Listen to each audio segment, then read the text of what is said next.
preseason. It definitely moved up. Broken. It definitely moved up, man. So, what are we looking for this game, Matt? What are you looking for? I'm gonna look for some better defense, better job, attacking closeouts,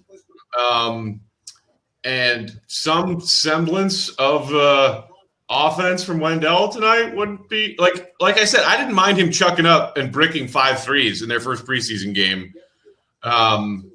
But mostly, I just need to see a better performance on the defensive end. And like credit to Houston, they were raining threes, is even without Harden is like their whole shtick.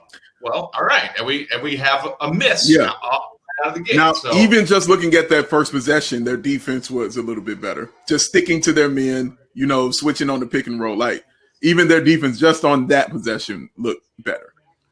Oh man, and that is the ugliest dribble handoff I've seen in a while. Yeah, Wendell Carter Jr., man, he's got a lot to prove this season, man. Among so many other players. Ooh, nice, Kobe. That's a tough shot from Kobe. Yes, it is, man. Excellent shot. Is there a lineup that you really want to see? Is there some players you really want to see play together so you can get a better idea of their talent? I mean, what's up, Lakina? She's watching Steelers Bills. I mean, those are 2 good football teams. I don't blame you. It'll probably be better than preseason basketball, but man, as far as the lineups question, I mean, obviously, I just want to see Pat Will in a bunch of different lineups, different pieces around him, because I think he's the building block that's going to stay. Yeah. So I think that'll be a lot of what Donovan has to do this season is figuring out who he likes around him, if anyone, as far as the other pieces of this roster. Yeah. I really want to see the different front court lineups, including, with Patrick Williams, like you stated. But I want to see some lineups with Patrick Williams, with Wendell and Laurie. I would love to see Wendell Carter Jr. at the 4 and Gafford at the 5. I want to see Pat Williams playing the 3. I want to see him get a little run at the 4, just being a stretch for us, seeing what else he could do there. Like, I just want to see him play around with those lineups and those big men, because if it's anywhere that we have depth, it's that front court. So I want to see how everybody feels comfortable, with certain players. So I'm looking forward to that. I mean, the only thing that I would protest to there is the Wendell Gafford combo. I know a lot of Bulls fans have been, interested to see that. We didn't really see it ever last year in Gafford's rookie season. But I think that there's a reason, like as dumb as Jim Boylan was, I think even he knew that you lose so much floor spacing ability when you have those 2 on the floor together.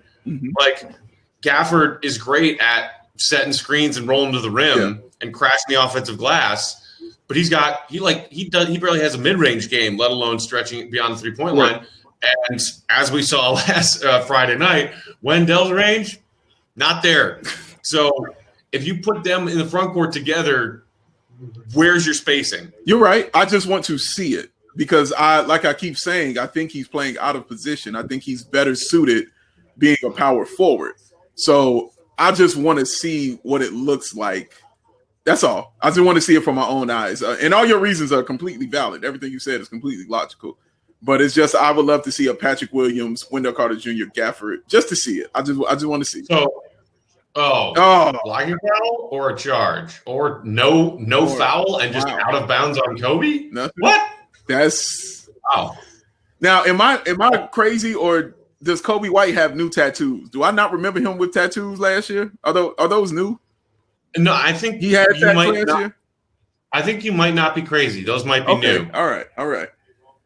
It feels good to be told I'm not crazy. I'm not used to hearing. I was actually just thinking about that the other day. So you know how a bunch of teams were doing like the year 1 picture of a bunch of players and then lined up to like this current media, photo shoot, and whatever year it was. Oh, so Eric, it was year 1, year 13. And there were side-by-side shots of rookie D-Rose and this year D-Rose, and the huge amount of tats that he's added over the last, 10 years of his life, or 2 years of his life. And like so many NBA players, you go and see that it's like rookie year and then current year, and it's like they have just spent the last however many years of their career decorating their bodies. Yeah, another reason Dennis Rodman is in the Hall of Fame. Right? Seriously. I was just thinking that, like, for him, it was like, oh my God, look at all the tattoos this guy has. And now in the NBA, it's like, that's like standard. Oh, Wendell, confident looking shot and terrible. That was dude, that wasn't a shot and an air ball. That was a pass to Otto under the basket. So when do we pull the plug on this experiment about him shooting threes, guys? Because honestly, they're not. He looks comfortable shooting them, but the ball is not as comfortable as he looks. Speaking of which, Lowry. Ooh, oh my goodness. Not that Matt said Wendell can't be a power forward in today's game without a good jumper. Yeah, no, you're absolutely right. Absolutely correct. I'm saying all I want to do is I just want to see what it looks like. It's little stuff I'm looking for when I see it. So it's just something I want to see because it's preseason and this is where you can get weird. So I just would love to get weird with that and just to see it. Things got to give when it comes to who is going to stick around. Because you just drafted Pat Will, and I think we will see him play some three in his NBA career. I think he has the the athleticism to pull that off on the defensive end. Sure. But I think mostly with the shift towards a lot more small ball matchup wise, he's going to end up playing a lot more 4 than 3. And you're talking about Wendell maybe being a better fit at 4 than 5.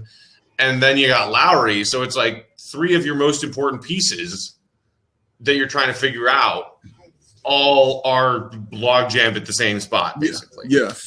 But the good thing is with Pat Williams, you can move him to the 3 easily. He looks very comfortable there. Yeah. And Lowry, I mean, he's a 4 that honestly I don't want to see play anywhere else. So honestly, the only thing I was trying to figure out was Wendell. Woo! Nice, all the Porter Jr.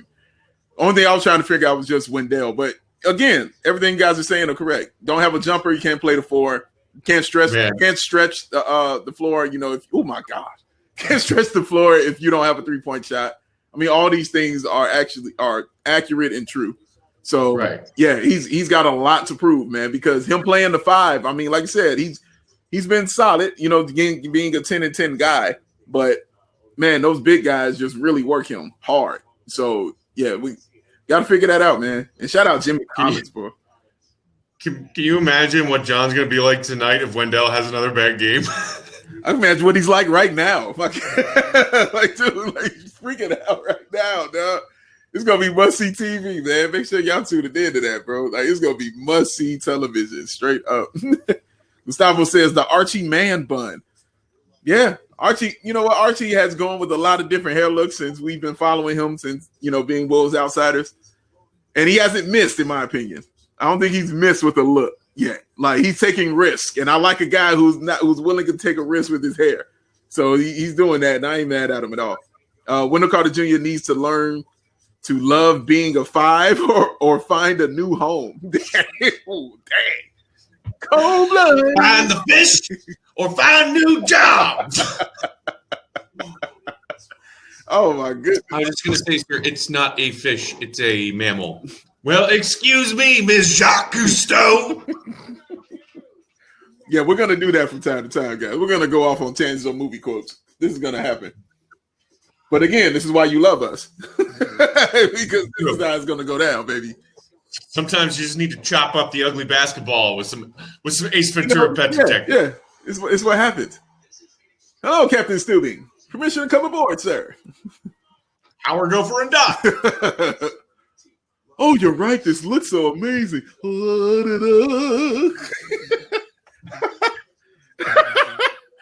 you understand? Dude. Honestly, I think that scene is underrated about, how can I put this?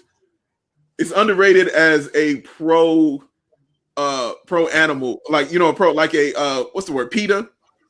It's really the organization that's about protecting animals. Correct. It's really an underrated scene that's pro PETA because it made so much sense just making fun of that, what he did just right there. It makes so much sense to me as a kid when I was watching that. And I was like, wow, I never even thought of it that way. People wearing a fur. He said, oh, you're right. Let me try it. He knocks out a human and puts it on his back. And he's like, oh, yeah, you're right. So it's amazing. And as funny as that was a great lesson. Honestly, it was a really excellent lesson Ace Ventura taught everybody right there, man. Didn't he have a cartoon? I think there was an Ace Ventura cartoon show on Cartoon Network for a while. I don't think I ever watched it. It wasn't voiced by Jim Carrey. No, it was not. So, then what's the point? Lakina said we wouldn't have it any other way. That's why we love you, Lakina. Oh, Otto. Oh, man. Okay. Well, good thing is Bulls are not down 40. Hey. Progress, guys. So progress there. That's a good thing. But I'll tell you what, John Wall looks ready. Dude, he looks like John Wall. I think that was the thing that everybody was wondering about most with that trade with Westbrook is we don't have any idea what John Wall's going to look like. We haven't seen him in so long, and it's crazy. Nice. Not only John Wall, but we saw Steph Curry come back for his first action in a long time this weekend. We saw Kevin Durant earlier today take the floor with the Brooklyn Nets coming off of his torn Achilles. All these huge shots. Beautiful play. Beautiful play. There we Great go. look, Lowry. Great look. Well, so there's something Wendell can do. There's the thing. Ooh, but John Wall. It looks really weird seeing John Wall in a Rockets jersey. Just knew he had that one. That felt good. I felt good, Kobe. Felt good. I like the pace so much more. What's weirder, seeing John Wall in a Rockets jersey or last season seeing Westbrook wearing a Rockets jersey? Westbrook. Honestly, Westbrook. Oh, foul. Nothing? Westbrook for me was a little weird because I just associated everything about him nice with OKC. It's John Wall I hadn't seen play in 2 years. But Russell, I saw he was there every chance he could get, he was in the game. So yeah, it's not as weird. It's more of a I'm just happy he's playing kind of thing, As much as we just are not seeing that as these days compared to 80s, 90s, even 2000s basketball of star players playing with the same organization their whole career. You just thought that maybe Westbrook and Wall were going to be two of those lifers, spend his whole career in OKC, spend his whole career in Washington. It's weird, but he looks comfortable and happy out there. And I forgot Robin Lopez is there. Completely forgot he was on that team. Lakina says Westbrook in a Rockets jersey. Yeah. Not that Matt said this is the start Sabine was looking for, and he's a no-show.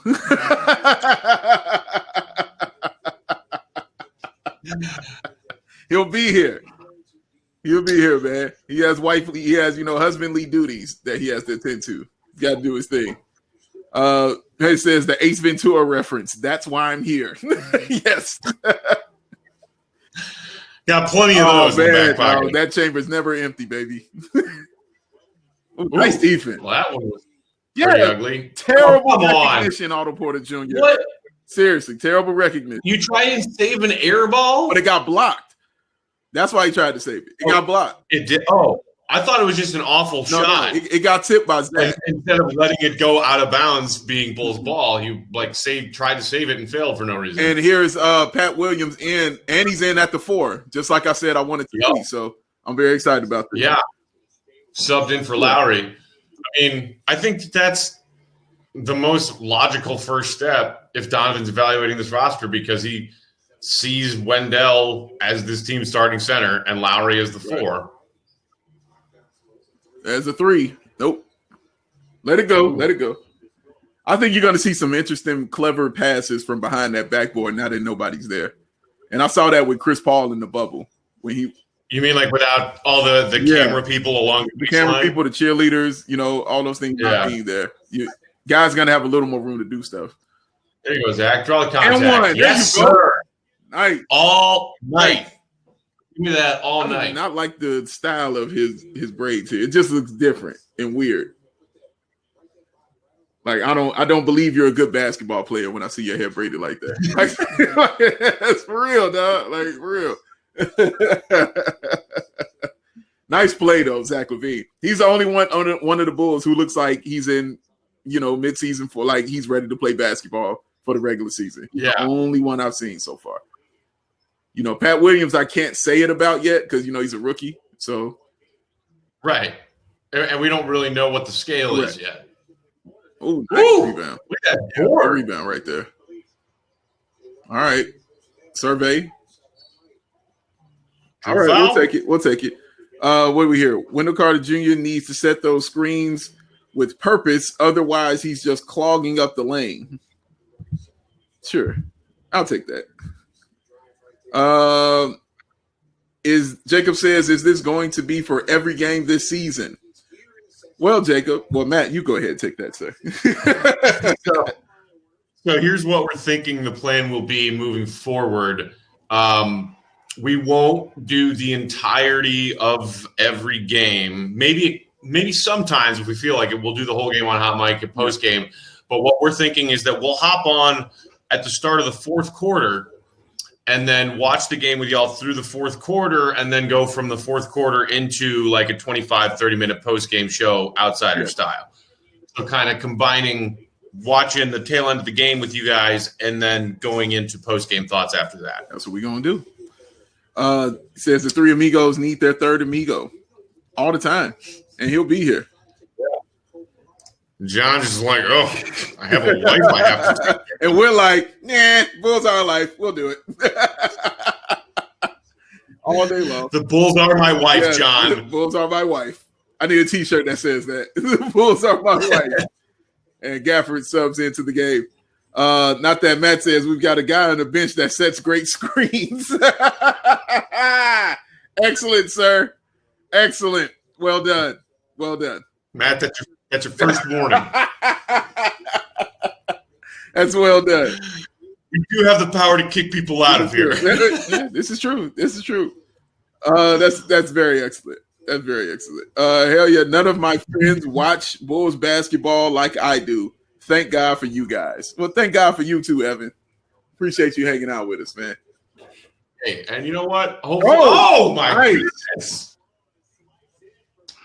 I keep saying a healthy, productive Otto Porter would do so much for this team. I say a healthy, consistent Otto Porter would do so much for this team. He's got to be consistent. Yeah. He'll give you like a couple games and then he'll just disappear off the face of the earth. I want consistency. But I just, unless AK is just going to run like a secret tank and just evaluate the roster and not care about winning, I don't see the point in all of this talk about Otto not being a starter, coming off the bench, being concerned about his minutes. Like if he's not healthy, then he's not healthy. But by all accounts, he is completely healthy. Like the load management thing with Otto is bullshit. Like he's 27 years old. Go play him. If he's healthy, play him because he's one of your best players. I agree. Go, Kobe.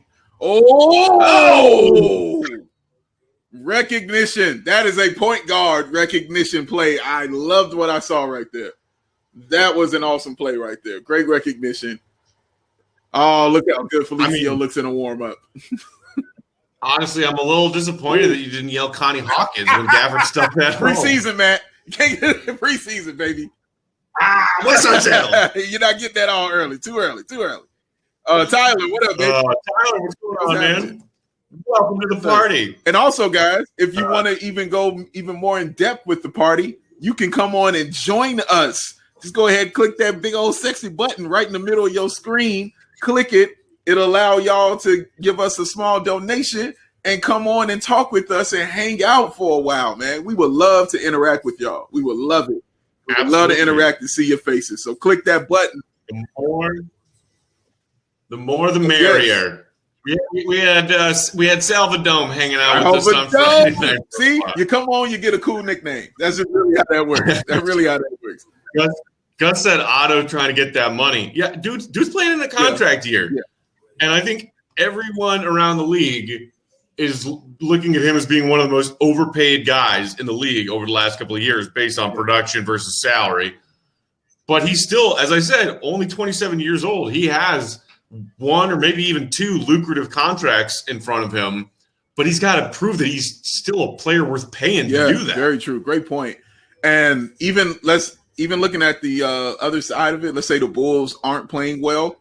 If Otto Porter Jr. is playing well when it comes around midseason, there's definitely going to be playoff teams looking at him, trying to make a move or trying to make a trade for somebody like that. So he's got a lot on the line for himself, period. Not the team, but for himself. He's got a lot on the line just looking at his career going forward, man. Because if he wants some more of that money, he's got to show out. He's got to play better.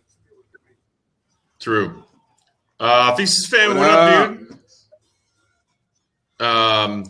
Not that Matt says can't wait till he's off the books. I assume you're talking about Otto. I mean, it's a lot of money coming off the books. A lot of cash. Add Felicio's $8 million on top of that, and boy, he's running cap space. Tyler says, how much did Cousins cost the Rockets? I felt like that would have been a perfect signing for this team. It didn't cost him much. He didn't have a huge contract. His last two contracts actually have been very small because when he was with the Lakers, that was a really small deal. So, yeah, it's been small deals and small contracts, but 1 year, $2.3 million is the exact answer. Small. There. That is affordable. And keep in mind, Felicio makes way more than that.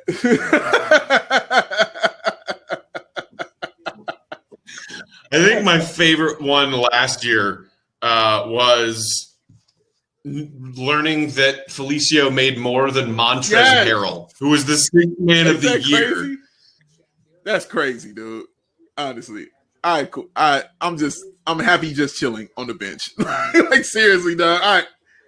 I promise you, the day he signed that, there are certain players, the day they sign a contract that they're done playing basketball. Like when Eddie Robinson signed his contract with the Bulls, he was done playing basketball. He was done.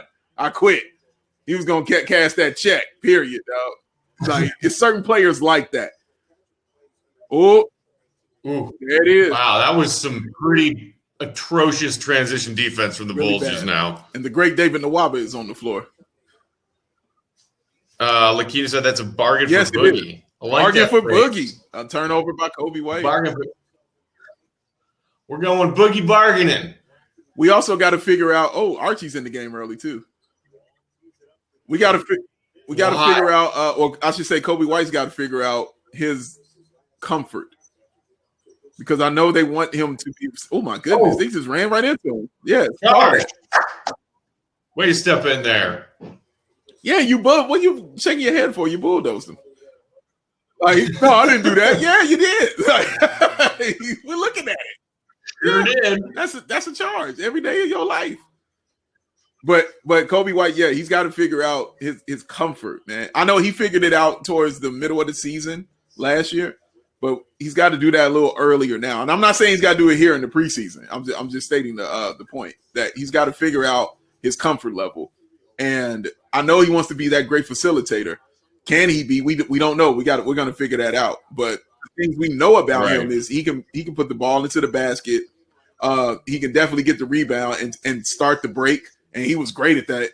He definitely has a mean step back 3-point shot. He's a great scorer.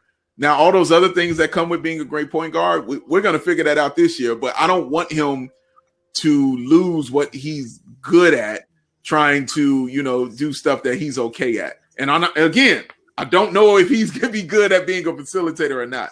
I just want him to do what he's really good at, man, and have everything kind of adapt around that. Yeah. I mean, it's I think the biggest test in front of any player on the roster right now for this season. We want to see growth and a correction back in the right direction for guys like Lowry and Wendell. But I mean, Donovan's basically asking Kobe to run this team, and that's a tall ask for a guy that young. That's awesome. Go ahead. C-Dub said, I don't think Sato is available. Maybe that's why Archie was in there. I didn't hear anything on Twitter about Sato not being available tonight. Denzel obviously still out with the hamstring. He'll be out until 2026.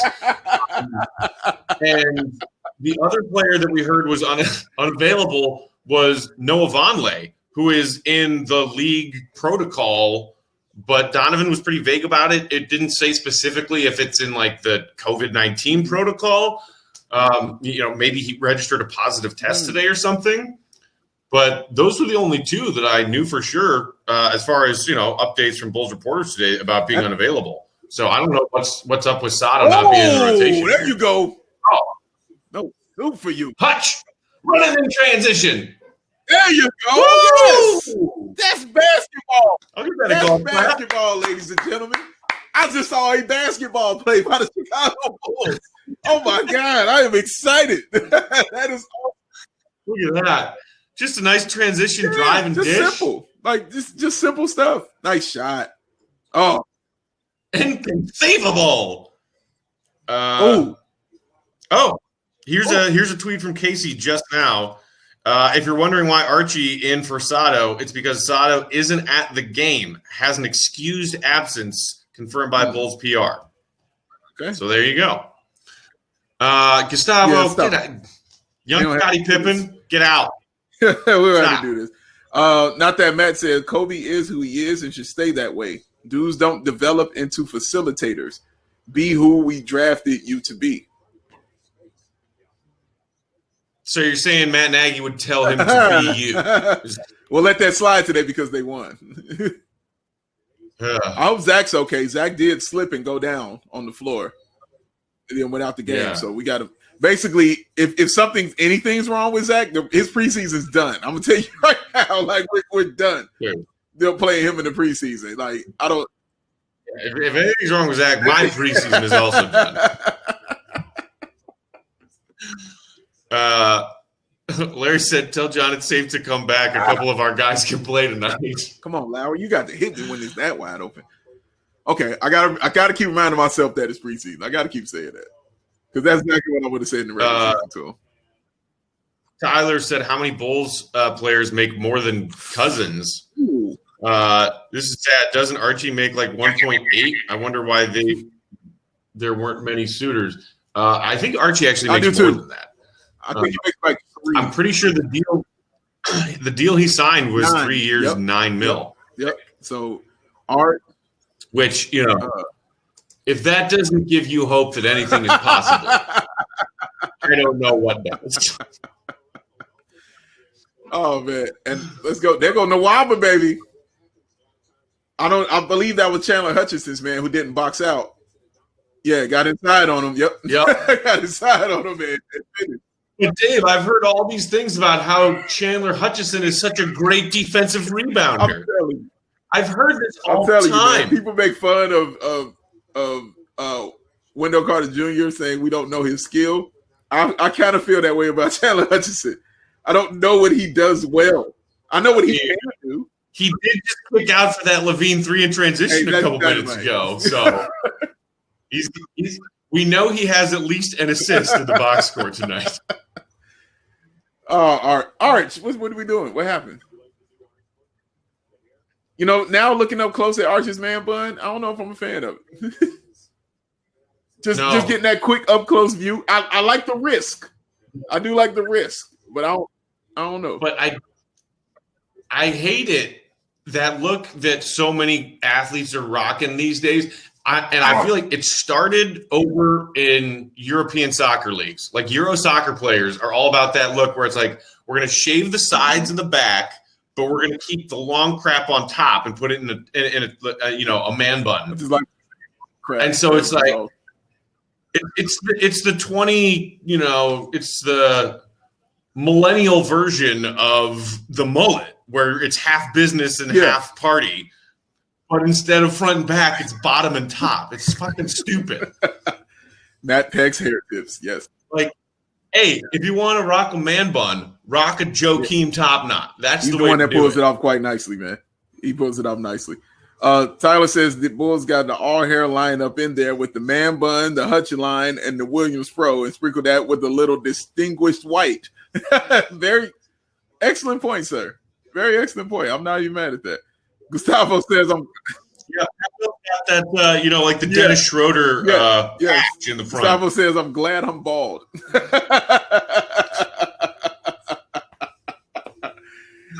He's got the get up and go, as I call it. Get up and go. It doesn't take me no time in the morning. Like you save yourself an extra 5-10 minutes. Or if you're like me and Dave, just put a hat on and then walk out the door. But that's the problem, Matt. That's still going to take me 5-10 minutes because it's got to be the right hat. It's got to be the right. And speaking of hats, let's talk about your hat, sir. Look at that smoothness hat that my man has on right now. That is awesome. Shout out Fanatics and Mitchell and Ness. Feeling that right there, bro. That is ill. I like that. Had to switch it up because my other new Bulls hat I wore on Friday did not serve us well. So. Shout out Book Jones for the tip. We appreciate you, sir. You are also allowed to tip us out there if you don't want to come on and speak to us, but why wouldn't you? But if you don't want to come on and speak to us, you are allowed to send us a tip and show us your love that way also. Well, we can confirm that Sabine is watching this game, so he must be multitasking while watching and, probably his wife. But he just texted you and me, Dave, just saying, Gafford. It's good that he's in a better mood. That's all I'm going to say. I'm just happy he's in a better mood now, and that's a good thing. Good.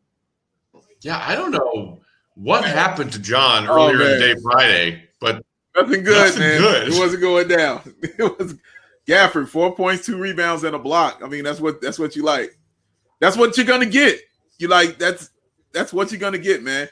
He's gonna score. He's gonna get the high percentage bucket. He's gonna block shots. He's gonna rebound and run the floor.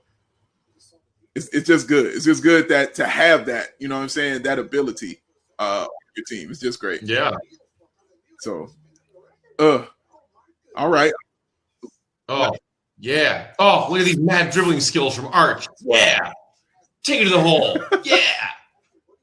All right. Yeah, give it back to Arch. Yeah. Post. Get out the way. Come on, Lowry. Go work him. On, Lowry. Dang, I want him to work, though. I want him to work.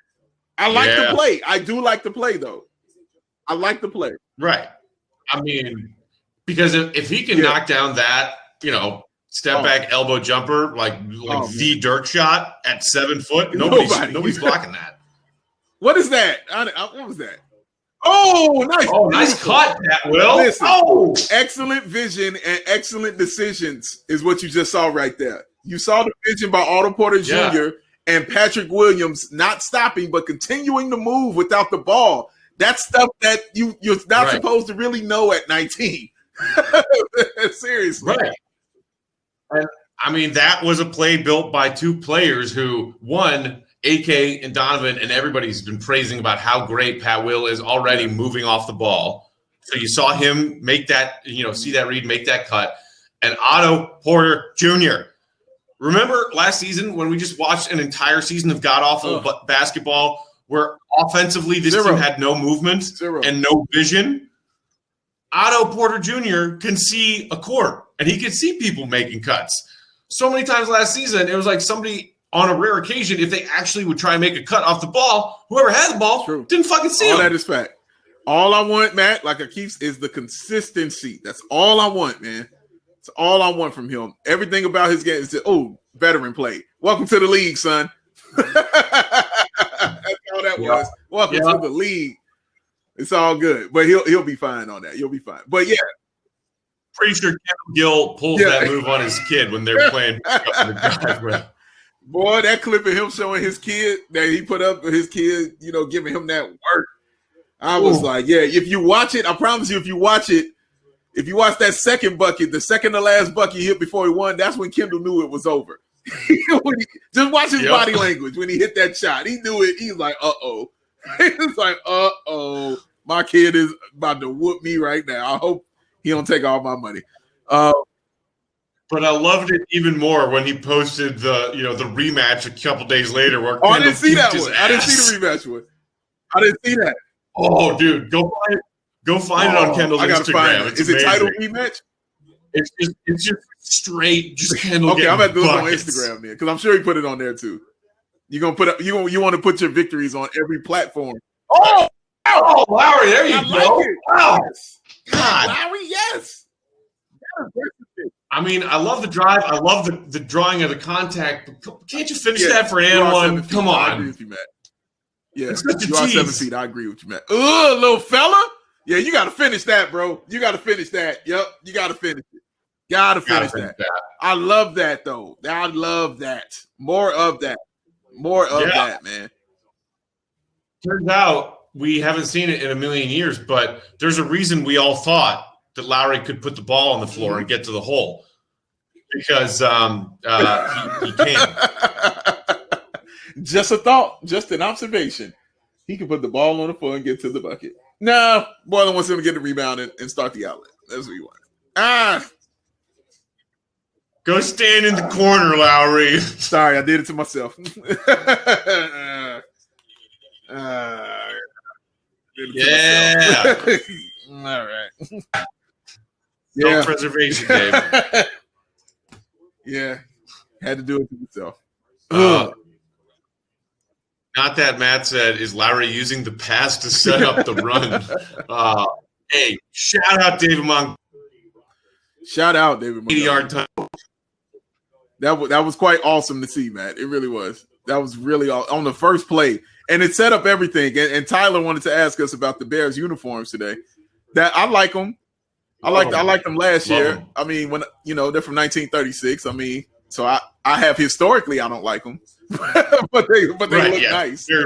There's some very bad vibes that go along with that jersey. Yeah, story I'm not fair, but yeah, they look nice. But yeah, David Montgomery. Oh, got him. Wait. There you go. Nice deep. And ow! I'm gonna tell you what he missed. He missed the lob to Laurie early on. He missed that lob, man. But I mean, the steal and then being that aggressive in transition, you love that turnover. Yeah, I agree. I completely agree. But see, that wasn't a critique. You know what I'm saying? That was like, oh, that's fine. Just let you know what you missed in the preseason game. That's all. Oh, here we go. Hutch, yeah. Pass. That's a cocky shot right there. That's a very cocky shot. But yeah, David Montgomery, man, running the ball sets up the pass. Period. It's that simple. Mitch had an easy game because of that run. It set up everything else. Speaking of running the ball, I saw your boy got a couple of snaps this afternoon. You saw it, Matt. I was thinking of you the whole time, baby. As soon as Kevin Harlan said his name, I was like, say it louder. Ryan Hall. And he was involved on the fumble on special teams. I was very excited about that too. Wow. That was a really nice pass. Pat Will almost got in that passing lane, though. Dude, I love this kid. I just like how he plays. It's the IQ is off the chart. The ball on the floor, Larry. Oh, dear God. He pulled the chair out from under him. That's embarrassing. He's got, Lowry, that's on you, bro. Good decision on the defense, absolutely, by pulling the chair out from under him. But and that Lowry is, we've seen that so many times from him, where he's trying to get position in the post, and people will pull the chair on him, and he falls for it every time. Man, he's all right. It's like he has no feel on his back hip when he's trying to back down. Agreed. And he's come out the game for a little bit, but he's definitely played a lot of minutes in this first half. Which is good. Well, which is good. It's not bad. I mean, go to the post. Some of those games last year when it's like, dude, it ain't about you, Archie. Go to the post. Archie's. Sometimes I feel like Archie wants to be White Rondo with some of those moves he does behind the basket. White Rondo, I love it. Dude, he steals so many of Rondo's moves, man. I love it. That's awesome. Wait, was he here when Rondo was here? No. 17? I don't think. No, I don't think so. He wasn't here yet. I think that may have been his last year at Nova. That is awesome. Evan says Larry needs to stop thinking he's a three-point shooter. He doesn't shoot the three ball well at all. You're right. He doesn't. But the fact that teams think he does is what's important. Because that way he can pump fake that joker, or teams won't leave him. You know what I'm saying? Like stuff like that. Like the fact that he can David Copperfield you and just fool you, with the magic that he can is great, honestly. I don't agree with that at all. Like, yeah, he had a bad shooting year last year, but he had a bad everything year last year. That's an excellent point. I think the fact that he was just turned into a catch and shoot spot up shooter really messed with him, messed with his rhythm, and also perhaps was like trying to shoot through some weird oblique injury that we didn't really know a whole lot about. But I'm sure that would mess with his shooting form. So yeah, guess what? Last season, he shot 36% from downtown. His rookie year, he shot 36% from downtown. That's good. You're right. You know what? That's good. You want that to be 38 for him, but 36 isn't bad. 36 is not bad at all. But yeah, I would want that to be a little bit higher. Just to make him that super threat. But again, 36% is enough to fool people into thinking, he can drain that. So that's good. That's good for his game. That's how your pump fakes work.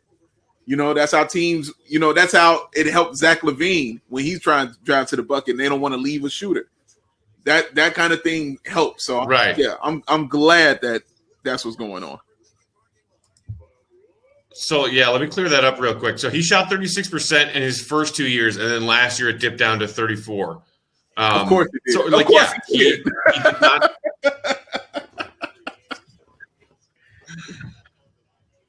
But, I mean, to say that he's not a three-point shooter, that's ridiculous. He's got to hit, yeah. How you like the haircut, though? You like the Laurie Straight haircut? He comes with different looks, though.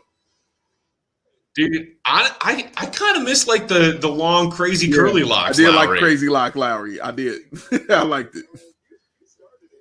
He looks like he's more business this year. Like that's what that haircut says. Like I'm not playing around. I'm more business, guys.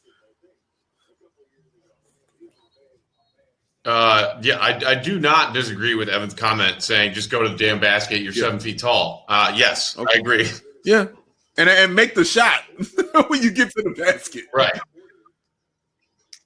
Nice. Finish. Come on. Wendell, man. Wendell, man. Come on, man. Dude. I want to hear Will Perdue's thoughts on this. Defensive 3 seconds. And now we got defensive 3 seconds on Wendell? T-Dub says Wendell's floater is garbage. Truly. It's not good. It's not the greatest. It's not the greatest. It's not wonderful things. Dude, who's got a great floater? Denzel. Great floater. I do want to see what everything looks like in game 3 and game 4, when Thad and Denzel kind of get back into the mix. Just to see, I think you are making a ludicrous assumption that Denzel will be available for their third preseason Dude, I love game. how you said he's going to be out till 2026. Oh, my God. I just go based off the evidence, man. 2 years ago, if you recall, Denzel had a minor injury to begin training camp. They called him day to day at the beginning of training camp. And then they said, okay, not day to day, it's actually week to week. And then it was like, just kidding, he's having season-ending surgery, and he plays 0 games this season. That's a fact, man. That happened. That's exactly what happened. 6th man of the year. Dude, when I heard he hurt his hamstring, I said, man, this dude better have 2 albums done. Seriously. You got nothing but time, dog. Not that Matt says Laurie doesn't like contact. Being a white Giannis isn't going to happen. That's why he wants to shoot threes. Yeah, I don't agree with any of that.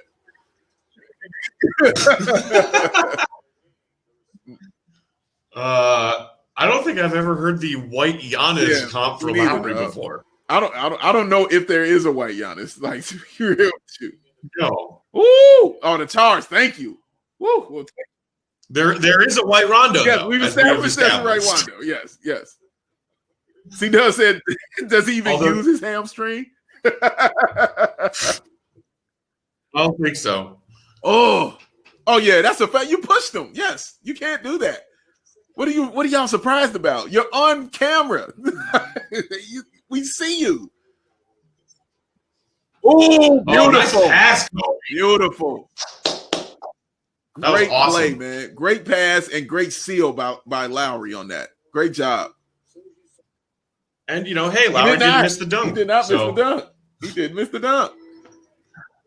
Low expectations. Lower expectations.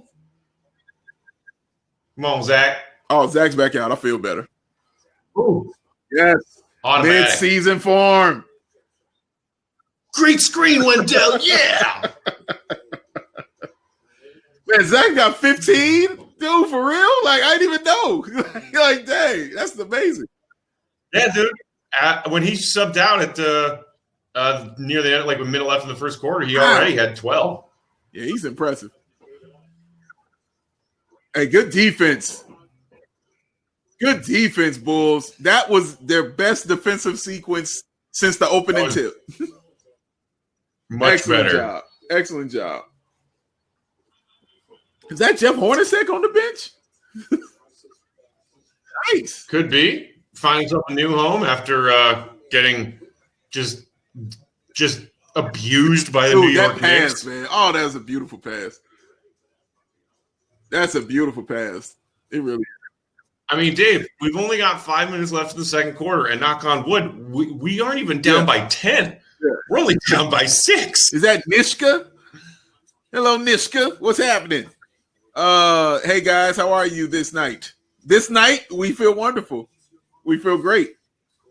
Can't complain, Nishka. Nishka, what you should do is hit that button and come on live with us and hang on out and actually ask us some questions and talk to us. Come on, y'all. Y'all come talk to us, man. Don't be camera shy. We don't bite. Hard. John? He's a as Austin says, I don't bite hard. Careful, I almost got tossed for bringing him up. For Felicio, yes, he did. You did. Yeah.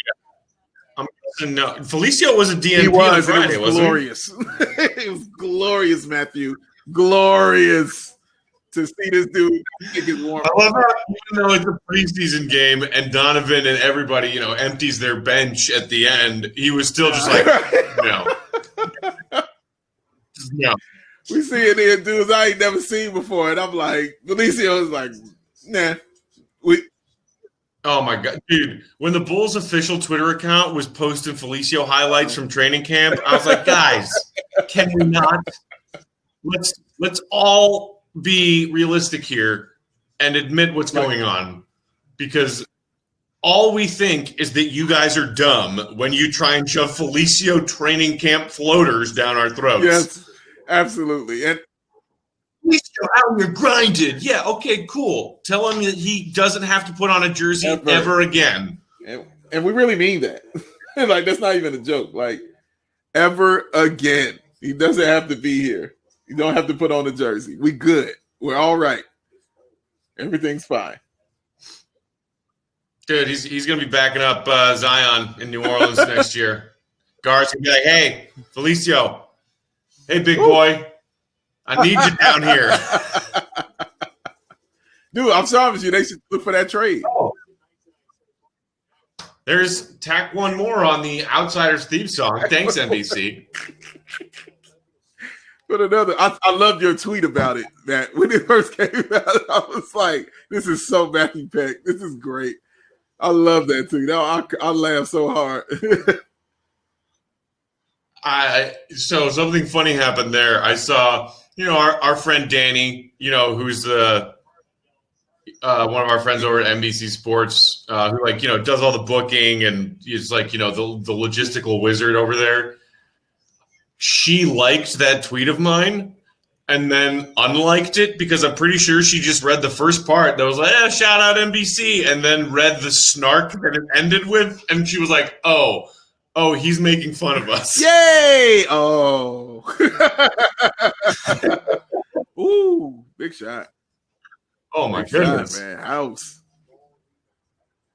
Oh, that's good stuff, man. That's good stuff. That's golden stuff right there. Oh, man. Brandon says preseason is to work on your game. Felicio has already perfected his game. He doesn't need preseason garbage minutes. Yeah. It's about right. Like a 2K player who reaches their, threshold of their window of possible rating.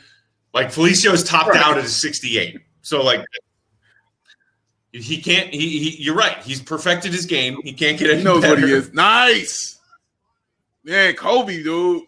Now with what I'm learning what Kobe is comfortable as a facilitator at, and it is off the pick and roll where he could use his size to keep that defender on his hip. So when the offensive player dives to the bucket, he hits him. Like that's why I can see. Okay, I see it now, Kobe. I got it. The pick and roll where you put your defender in jail, as they say. Exactly. He's already showing that he's like learning and getting better at that. I see it. And hey, guess what? Billy Donovan, I'm guessing he has something to do with it because Billy Donovan loves him to pick and roll. Look at it. Keeps him on his hip. Boom. Nice. Great pass.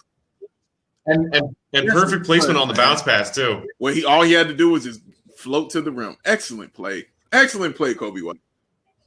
I mean, speaking of placement of passes, though, that behind the back pass from LaMelo yesterday, that's one of the best passes I've seen in a really long time. And I mean that he put it. I mean, I was speechless over where he put it. It wasn't the behind the. It was he put it right there. All you had to do was lay it in. Like it was one of the most perfect passes. It was the opposite of Mitchell Trubisky ball placement. Shoot that. Go. There you go. Woo! Yes, man. Nice.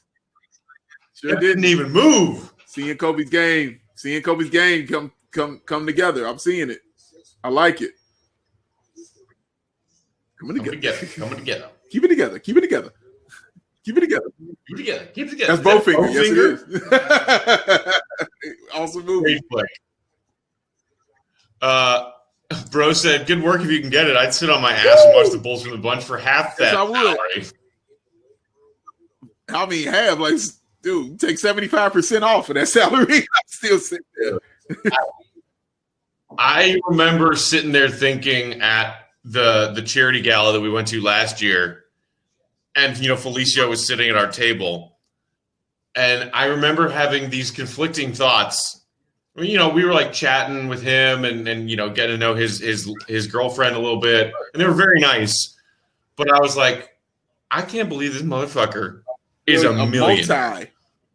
This dude sitting at this table with us, making $8 million this year, and also feeling guilty that I had made so much fun of this guy on my various podcasts, shows, tweets. And he's just like this guy smiling across from me at our time. Hey, shout out Nishka for the tip. Shout out outside of love. Appreciate you, Nishka. Shout out. Again, people, you can join Nishka by tossing us the tip, showing us the outsiders love. We appreciate it so much. Thank y'all for being here, man. Thank y'all for hanging out with us. It's always a great time. But yes, man, I didn't feel that way at all. I didn't feel guilty. I didn't feel none of it, dog. Like zero. I was like, yeah, he knows what he is.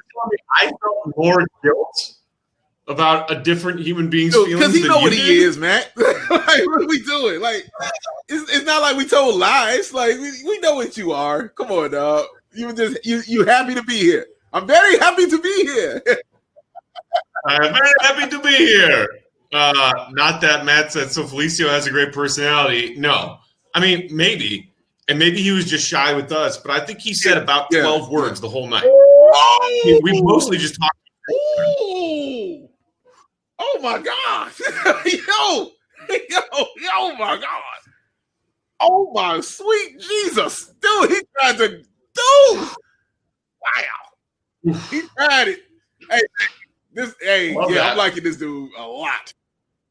Oh my God, he tried it. He tried it. I thought it was a quick layup. No.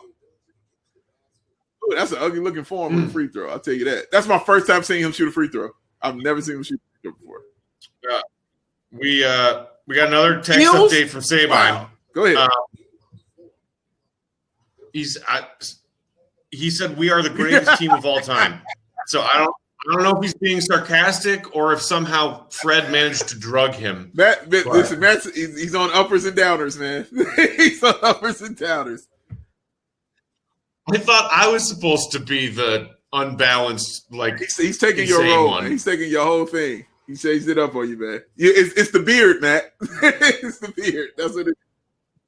Does that mean I have to start cracking like 80 dad jokes every second? Hilarious. I don't know if I can do that, man. Yes, man. He said Sabine texting live from the ledge. Excellent job. Kevin says Outsiders Patreon coming soon. Okay. I mean, we don't need Patreon if you guys just throw us some right tips here. right here. Right here. Literally right here. You can just toss us all that. You don't have to go to another app to toss it. It's all right here, baby. Just go in there, click it, toss it into us, Kev. We right here. And we will appreciate it and give you virtual hugs for doing it. And also, you can no, you're more than wow. Oh, they call it walk? You're more than welcome to come up on here and hang out with us, man. You're more than welcome. It is open. Brandon said Pat Williams almost made all of us pregnant on that. Dude, I felt a little bit. It was scared. Yeah, I felt a little bit. Lakina says, take a test. Got to go pee on a stick at halftime. Lakina says, I told you guys, Matt's calm. John's freaking out. We've entered the twilight zone.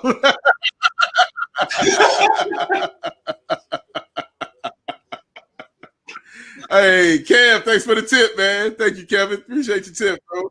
Thank you, my man. Appreciate you. Virtual pound to you. Virtual pound. Appreciate you, man. But yes, dude. Yeah, it's preseason, man. Preseason. All kinds of wacky things happening. Right.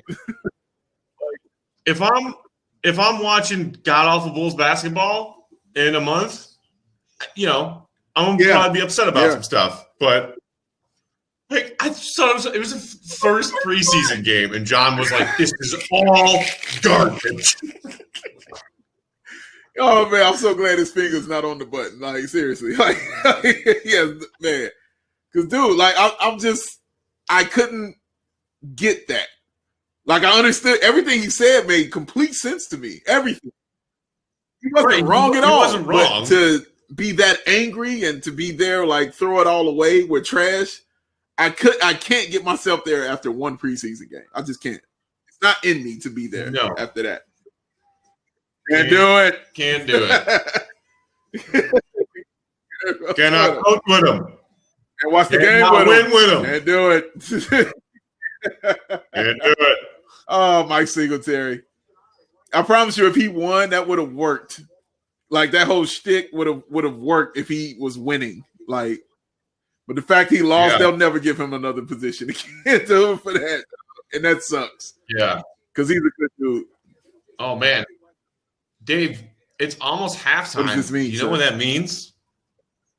It means we're gonna have another friend joining us. He's sometime in the third quarter, maybe the beginning of the third quarter. Way. Call the wife. Call my wife. Tell her I am on the way. Oh, took that thing. Go take him out, Laurie. No, Laurie, go hit him. I don't like that. I want Laurie to keep going, dog. No, I don't like that. I mean, what? And pick up another pointless foul and give him an and one? Like, what do you want him to do? Give me a pointless foul, sure. You're right, though, Matt. Yeah, that was regular season Dave coming out. You wanted him to go all the way. That was regular season Dave. You're right. You're absolutely right. Look at this, man. We got a tie game. Ooh, that was mean. Yo, that was mean. And there's Lowry getting Hey, bro, worked. that was mean, dog. Watch this again. Watch the head fake. Oh my God. That little hezzy right there, that was filthy. Just throws Lowry. That's good stuff. And that's why Lowry will not play center, ladies and gentlemen. That is exactly why. In case you've ever wondered, if you want to see it, just what it looks like, that's what it's going to look like. He should never, ever, ever play center. Ever. Can't do it. Can't do it.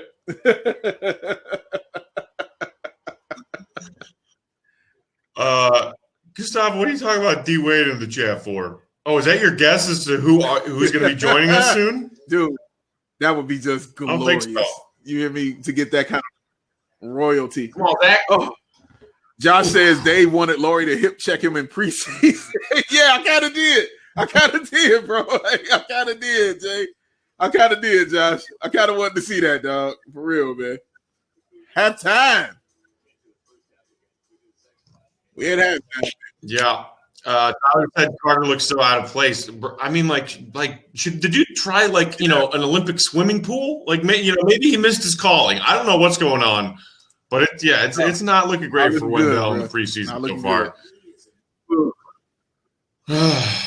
No, Gustavo, Dwayne Wade will not be our special guest. We wouldn't invite him. I would definitely invite him. Don't listen to me. They would invite him. And if Wade has ever heard any of the things I've said about him, he would decline that invitation. I guarantee if he's heard anything Matt said, he would definitely come on the show. No question about it.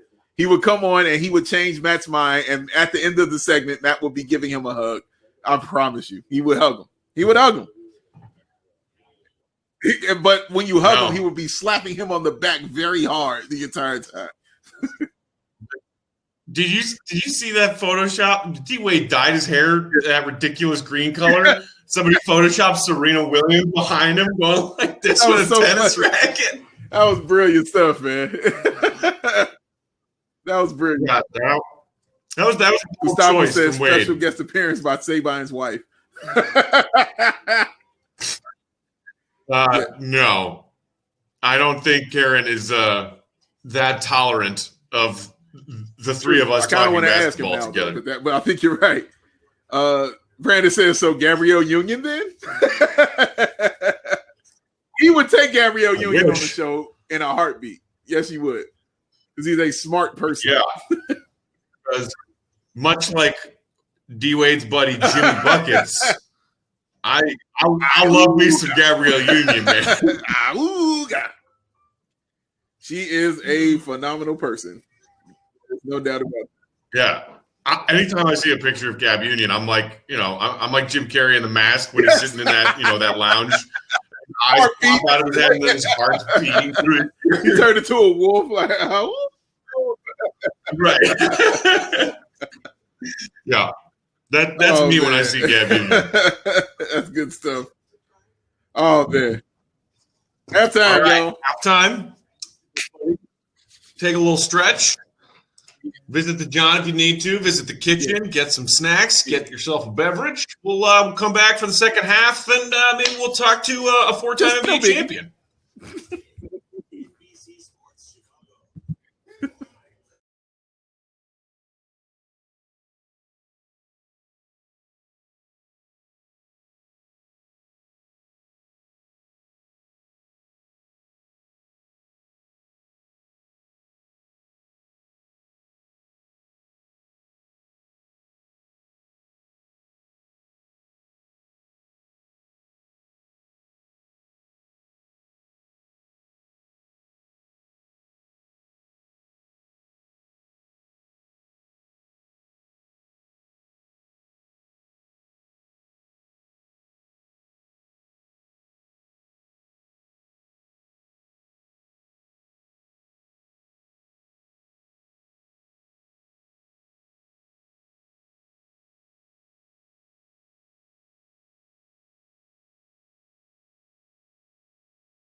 What's up, everybody? Second half action.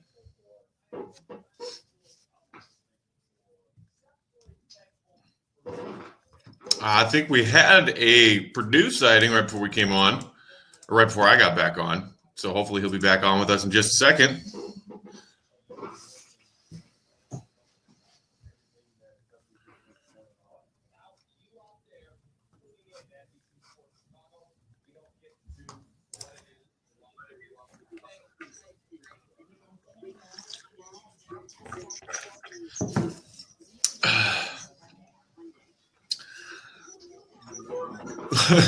So, Dave, apparently Will came on before both of us came back on and was confused and texted me. He was like, hey, where are you guys?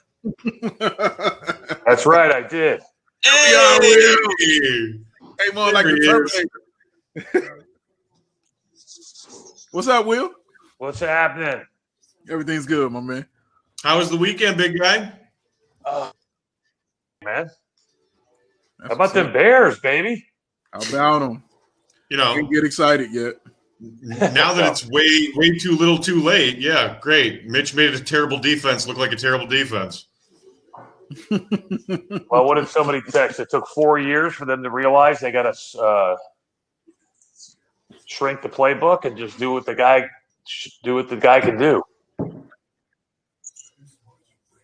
Yeah, just run and not think. That's what he's good at. Run around on a bootleg, not think too much. Get him out in the open. Have a good running game. Yeah, get him out in the open and have a solid running game. Like, yeah, he can do. If he has that, he can be better. So we'll see next week when they play the Vikings for sure. The Vikings have an excellent defense. But man, we shall see. Dude, I like that we get some Benetti today because Amin was calling a Packers-Lions today. I didn't realize that every game Benetti did last year was on the road. Oh, wow. Yeah, because, they were rotating people in auditioning to replace Neil, but Neil still did all the home games. Yeah. I think that's how they did that. Like they let Neil cut down on his travel for some of the road trips.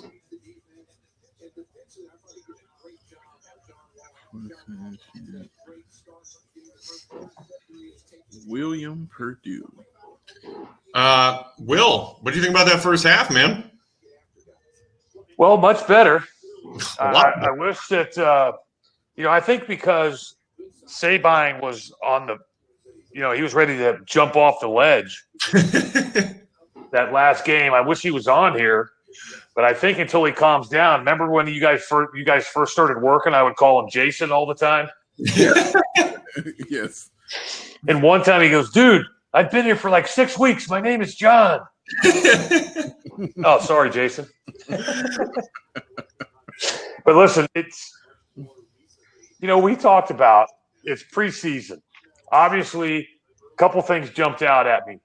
We'll get serious here for a minute. I just did pros and cons, right? Yeah. Mm-hmm.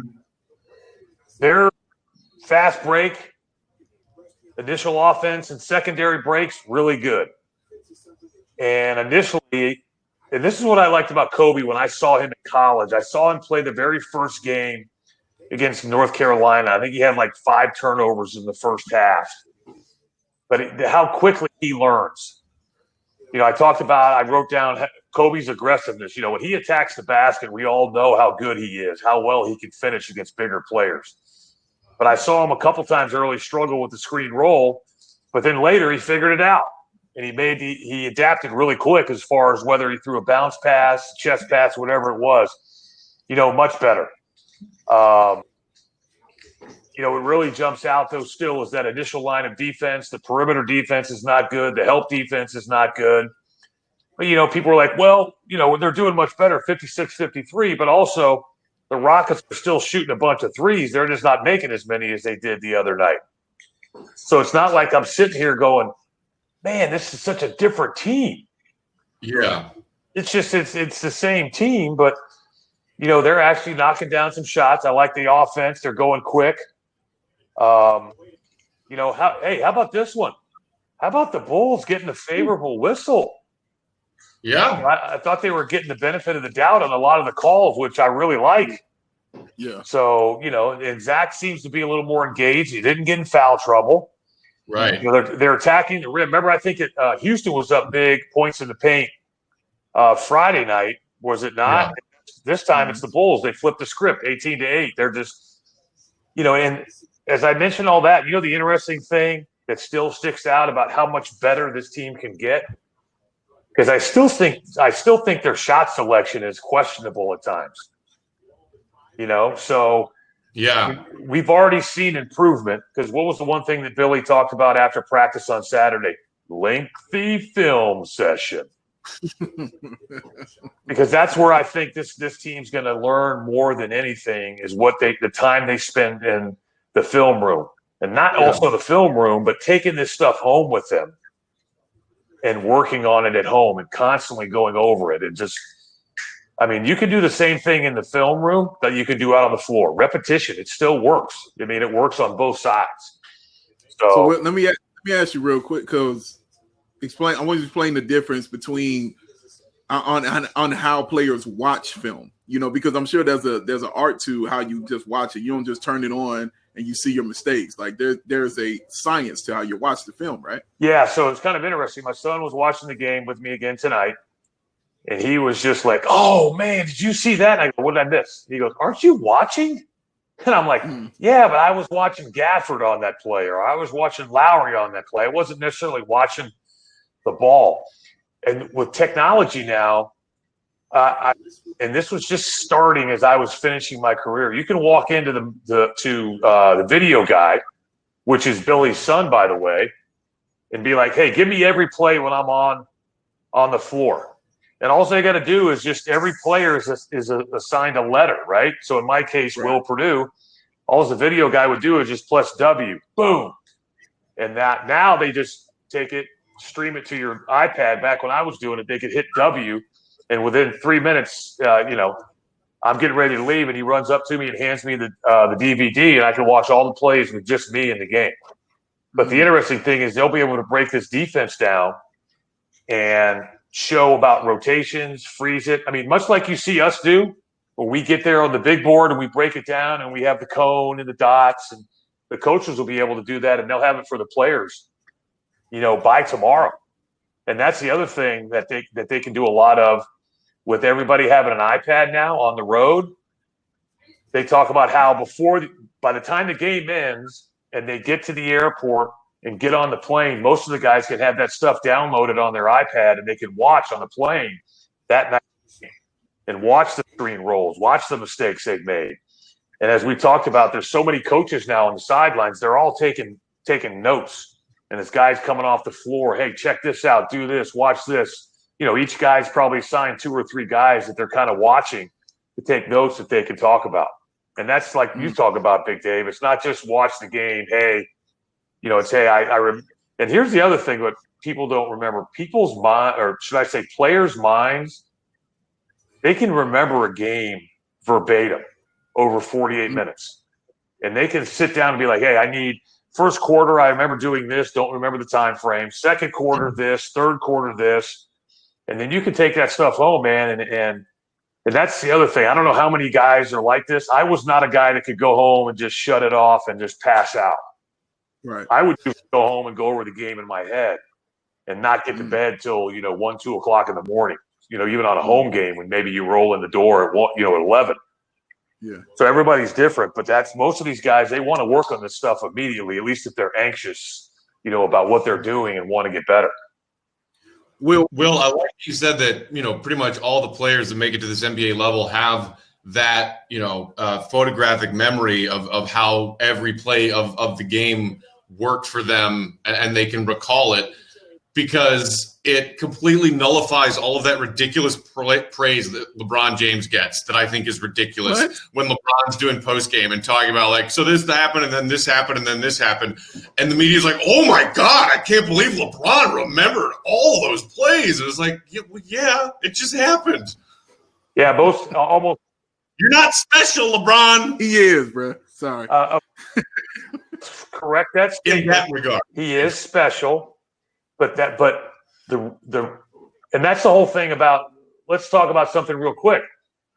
I can honestly say, when Deshaun Watson does a press conference, I walk away from that press conference feeling like I know the game better. But that's the approach that he takes to maybe let you think about, hey, he's really good. Look how he's breaking this down. I did not get to watch the Bears game because I'm in Louisville and I was doing other things. But obviously, things did not go well. But at the end of the day, all these players can do that. And I promise you, as much as people don't like Mitch Trubisky, he could do the same exact thing, break it down the same exact way. But it's now taking that from the room, from the press conference, and then being able to analyze all that while you're looking at the defense. Once the ball's in your hand, what do you see? Just like they talk about guys, it's when you see guys taking that next step, and that's when I think you'll see Kobe, in my opinion, take that next step, is when the game slows down in front of him and he can kind of almost predict what's going to happen. He's still going to make mistakes, but then that's when I think you'll see him become much more of a facilitator. You know, I wrote down Kobe's aggressiveness. I think he was just looking to be a scorer tonight.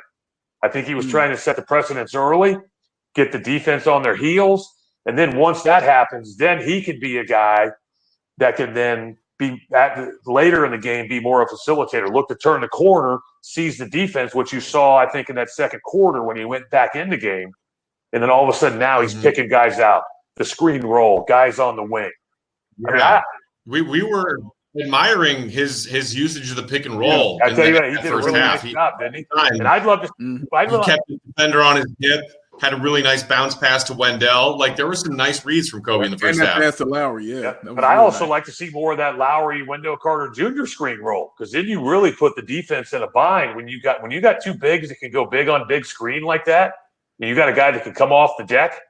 So, hey, I did have a question for you guys, and I'm going to drop off and watch the third and fourth quarter. Sure. Are you guys like, when you're watching auto play, are you like scratching your head? Because he's got like that devious smile on his face the whole time. I mean, hell, I'd smile like that too if I were making $28 million this season. He's the one guy, Will, that has to just be consistent, because you see how important he is and what he brings to the team when he's on the floor. But he just has to do it at a consistent basis, because we've seen him do it for spurts, but we just haven't seen him do it just game after game after game. And that's the thing. Can he stay healthy? But I know we're just having a good time here, but he kind of looks like he has that same smile on his face that he had in that video when he was in the nightclub passing out the champagne.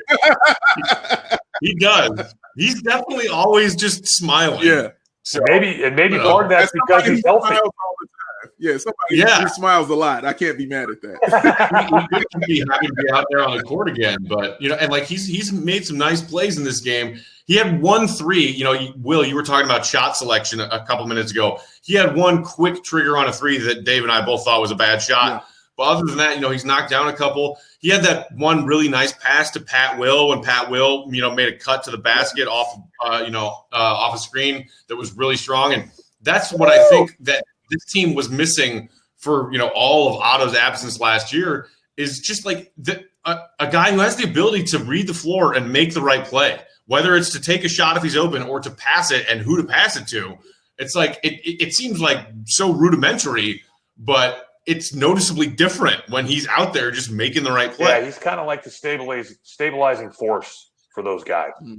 Yeah. And it just, if he can stay healthy, this is a different team. But much like we talk about Kobe, same thing with Zach.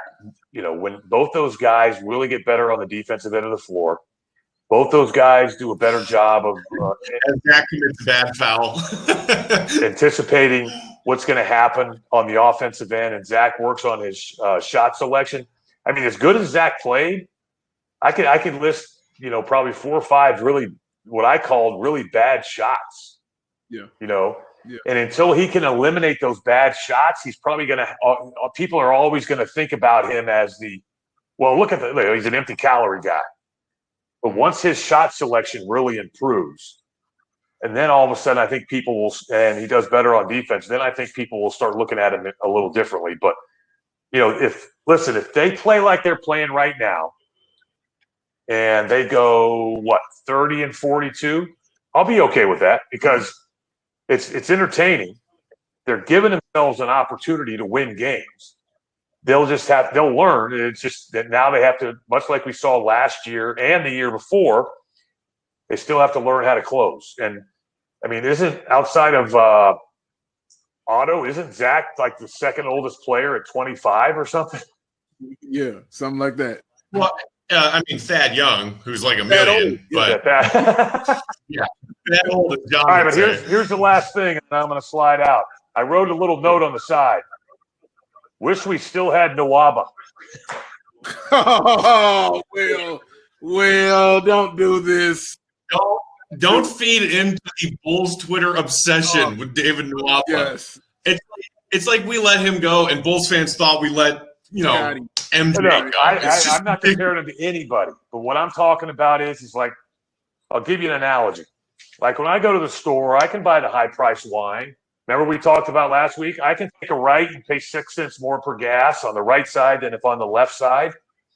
Yeah. But I believe in bang for the buck. And you think about Nwaba for what they could have got him for, especially coming off the bench. I mean, hey, I love the fact that he's found a home in Houston. I think he's playing well for them. And listen, we can't keep everybody. I get it. Yeah. But Will, they had to pay Felicio. Priorities, Will. It's as a former center yourself, you should appreciate how much money they gave. Is Felicio getting part of that back to Gar? We were just talking about that in the first half. It's a possibility. Gar's going to go to the owners in New Orleans and be like, all right, this guy's fresh off his contract. We need him. We need to sign him. Have him. People are going to be like, Wendell, how is Gar flying private and not commercial? Felicio Air. Will Perdue, ladies and gents. All right, gentlemen. We'll see you post-game, right? See you post-game, Will Perdue. All right, guys. We'll be here. All right, man. We know him. That's Will Perdue, man. Will Perdue. Oh, Will Perdue. How wild is this? Chris said the only 3-point shot I'm comfortable with Wendell taking. Scott said even Wendell was surprised he made it.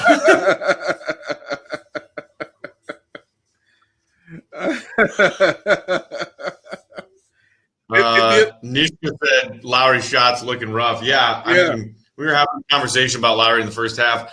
He's not having a great night. I think he and Wendell combined to start like 1 of 11 from the field in the first half. It was not good.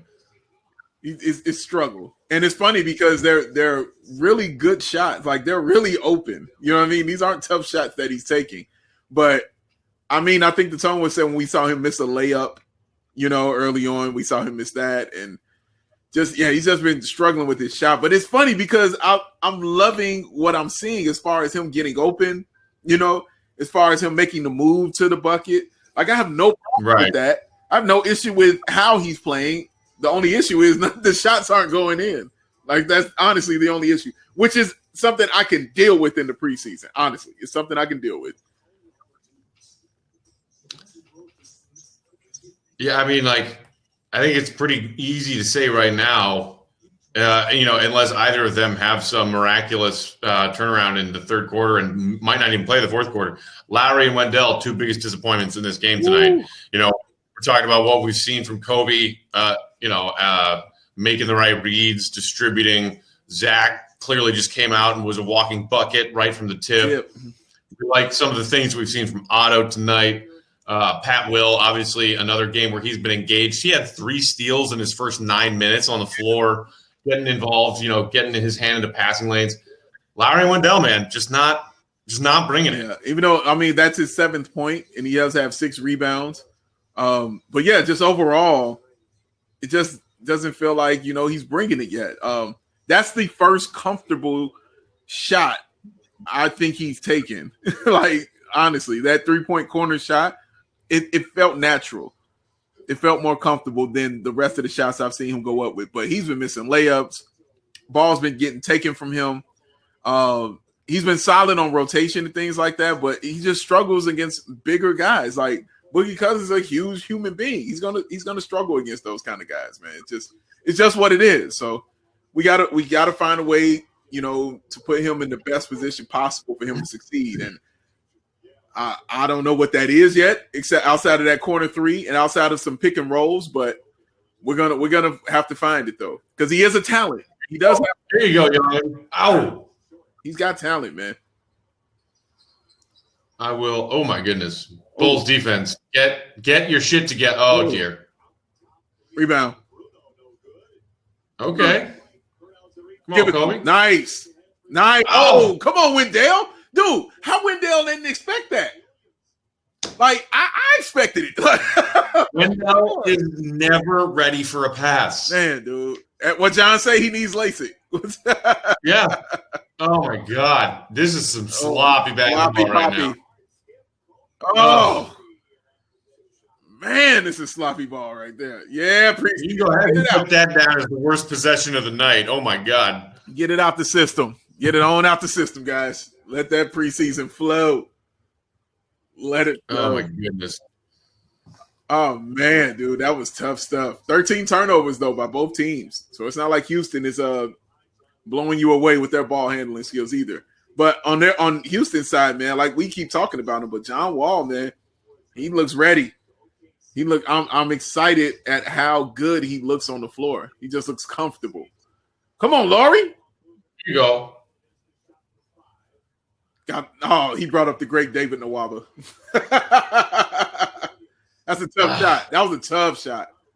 Yeah. But guess what? Every shot that every shot that Pat Williams takes this year, I'm good with it. Shoot. Don't you pass up no shots, sir. You are my everything. You are my future. Matt's going in I just early. want you to know. We're all counting on you. No pressure. But everything rides on you. Oh, look at John Wall. My goodness. Man. I'm glad. I mean, Kobe's going to have to, get better and get more acclimated to defending these kind of guards. Because I was worried out of the gate because Kobe picked up 2 quick fouls. He did. Trying to slow down the freight train of talent that is John Wall. And credit to Kobe and also credit to Billy because, it's a preseason game. If you foul out, who cares? He left Kobe in after those 2 quick fouls, and Kobe let the game come to him a little bit, and he turned his night around. He did. Nice, Lowry. Oh, come on. Come on, baby. Nice. I just got really close to my first hat throw of the season. I had it. I took it off. I was ready. Good season, Matt. Oh, Lowry. Oh, tough. I like how aggressive Pat Will is, though. He's aggressive. My goodness. But yeah, John Wall. If the 2 players I think are ready, John Wall and Zach LaVine, just look ready for basketball. Everybody else I think needs these next 2 preseason games. Yeah. Especially for the Bulls. Man, Zach's been working on the boards tonight. I like that. Yeah. Let me see his rebounds here. Oh, no. I want to see this. What you doing? Oh, God.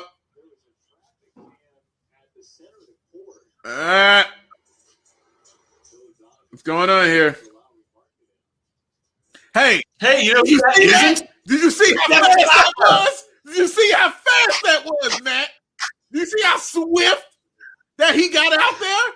Like he wasn't even sitting there waiting to figure it out. He was out there quick, fast, in a hurry. There's a problem. I need to address it. Let me get out there on the floor and see what's wrong with a basketball player. Not buy a hot dog, not look at the coach, not let me see my sweater vest and make sure it's right. No, let me get out there and see what's wrong with the player. Yes.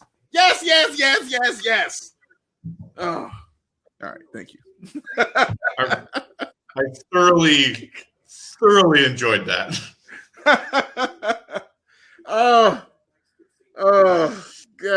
got on my nerves. Yeah. It looks like Lowry just kind of banged knees there. You know, hopefully that's just a little stinger and not a bigger problem. I cannot handle that right now. I'm not even thinking on it. Niska said, "Preach, Big Dave." Hey, man, look, hey, bro. Now to tell you, if it was anybody, I couldn't stand. It was that dude, man. Anybody, it was that dude. Oh my gosh. Oh, seriously. Welcome aboard, Todd Campbell. May we never have to think about Tanaka again. My gosh, man. Brandon said Boylan's still probably looking back, thinking of the Gafford injury. Like, hey, remember that time I forced the opposing coach to take a timeout? Outcoached him real good.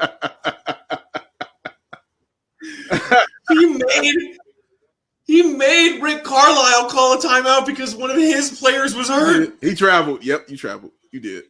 You traveled. But yeah, you're right, Matt. Exactly what happened. I mean, it's exactly what happened.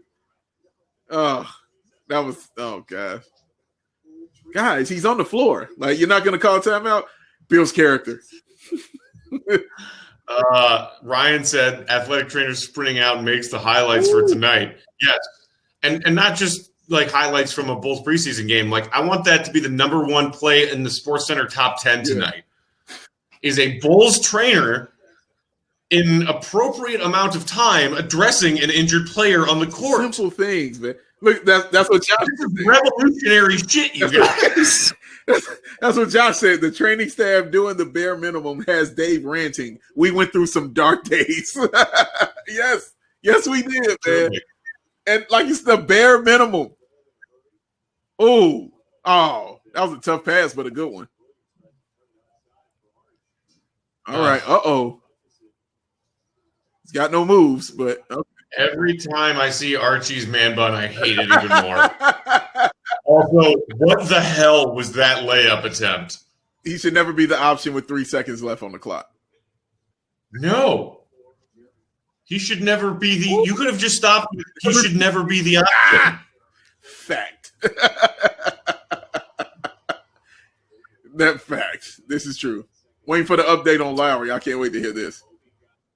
Casey just tweeted Hutch in for Markkanen, who is still getting looked at on the Bulls bench. And do you know who banged knees with him? David Nwaba. So, your boys. I ain't talking about you. I'm talking about the Will Perdue. Your boy. Your boy, Will. Your boy. Markkanen 1 of 10 tonight. Oh, Gafford. There you go, baby. Gafford. Oh, and look at that. Look at it. Blocks the shot, then gets out to the perimeter and knocks a ball away. What he does, man. As soon as Gafford went out there, I was like, oh, this is a pump fake and a baseline dunk. That's what he do, man. Ooh, that's on the Nwaba. And Gafford out there contesting the three. I like down the floor, he was open. He's got a guard on him. Dang it. Come on. No, we got to get the ball to Archie. Ooh, Will. We see you, young fella. Let's go, baby. I like it, man. And that's the other thing I like about Daniel Gafford is he ignites. You know, his blocks ignite things. You know, his play on defense, it ignites the team. And I really like that. Good defense. Arch. Yeah. Arch. Arch doing what he does. Draw fouls. Drew loose ball foul. Yeah.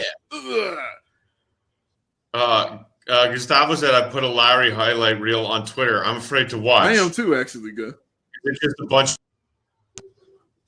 What are you gonna be looking at, sir? I'm worried.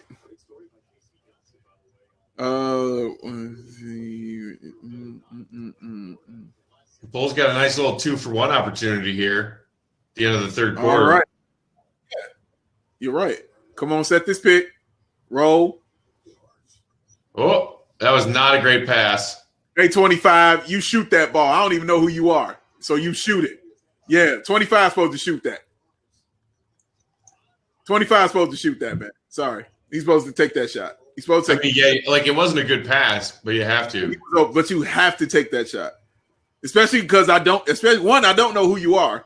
You got to take that shot for your NBA career. And two, it's gonna keep the floor balanced. You're not taking that, really messed up the balance of the floor. You got to take that shot. Oh my gosh, what is that? Ah! All right. All right. Almost over. That's why I'm clapping. 12 minutes to go, baby. Del Carter Jr. finally hits a three. Oh, that's Zach Norville, the Chicago kid. Ah, okay. They're showing these great, Stacy calls on this "You're Only Home for Chicago." Did you hear that call that Stacy had last night? I didn't hear it, or on Friday. What did he say? I didn't hear it at the time, but it was PG-13, shall we say? Oh, actually, I did hear that. I did. I heard it on Twitter, and I heard it again. I said, "What?" And I played it again, and I played it twice. It was Noah Vonleh just backing somebody down, and he said, "Open your mouth and take it." Yeah, he did. Stacy, he said this. Stacy, what are you doing, man? Hey, man, preseason, man. Everybody's getting it out. Stacy ain't been on in 9 months either. You got to remember that. Well, that's a new one. Yeah. I don't know if that one will catch on, though, Stacy. It's been a while for everybody, man. I'm looking at these highlights. Yeah, they're not flattering. Gustavo's, they're not flattering at all. Laurie falling down and then him air mailing a ball out of bounds over Zach LaVine's head like he did last game. Funk's not there to keep him in line, is what Ryan says. What's up, Ryan, by the way? What's Stacy been watching in the offseason says not. Martin says, Big Dave, Laurie building you a brick house on Laurie Island. Hey, you know what? That's excellent. I want to applaud you for that. That was excellent. Lowry's brick. How? Excellent. Just as y'all was quiet last game on the preseason, you loud this one when he's 1 for 10. Running back the Outsiders theme again. Oh, got to have it. Thanks, NBC. Thanks. Got to have it. Got to have it. Oh, excellent. You know why I'm not worried about what didn't concern me about Lowry, and I said this earlier, it's because the shots he was taking were good shots. I think I would have been more upset if they were like 4 shots and they looked bad, like Wendell Carter Jr. Right. I wasn't upset that he was just missing. I'm like, okay, it's preseason. I'll let that slide. Uh-oh. Ooh, yeah, we're going for it. He just chucked that off a gaffer? He sure did. Just tossed it off his backside. Oh, now I realize who Archie looks like right now. He looks like Tom Cruise in The Last Samurai. Oh, yeah. It does. I was wondering, is it bothering me? Like, who does he look like? Oh, I low-key love that movie. Lakina with the tip. Hey, Lakina with the tip. Appreciate you, Lakina. Oh, break to back. That portly old guy who plays the interpreter in Last Samurai. Yes. he also plays that character in Harry Potter, I think. Oh, see, I'm not a Harry Potter guy. But yeah, he has that one line in The Last Samurai. He goes, "Oh, fellow linguist, oh, capital."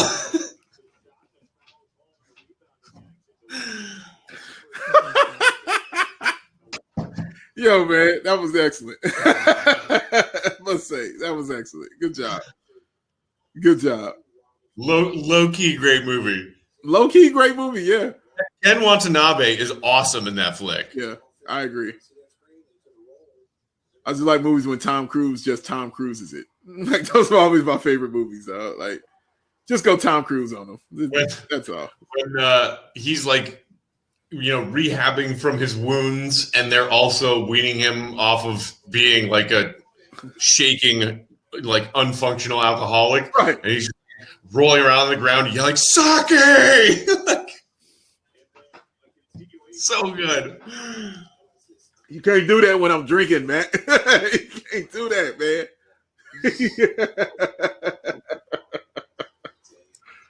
Wait, what was Arch doing, by the way? Because Gafford was wide open. Arch was busy winning basketball games, Dave. There you go. Take them Normal. shots. That's what I'm talking about, Normal. Take the shots. Just take them. Pull them. Take Archie's spot. Like, for real. Take it.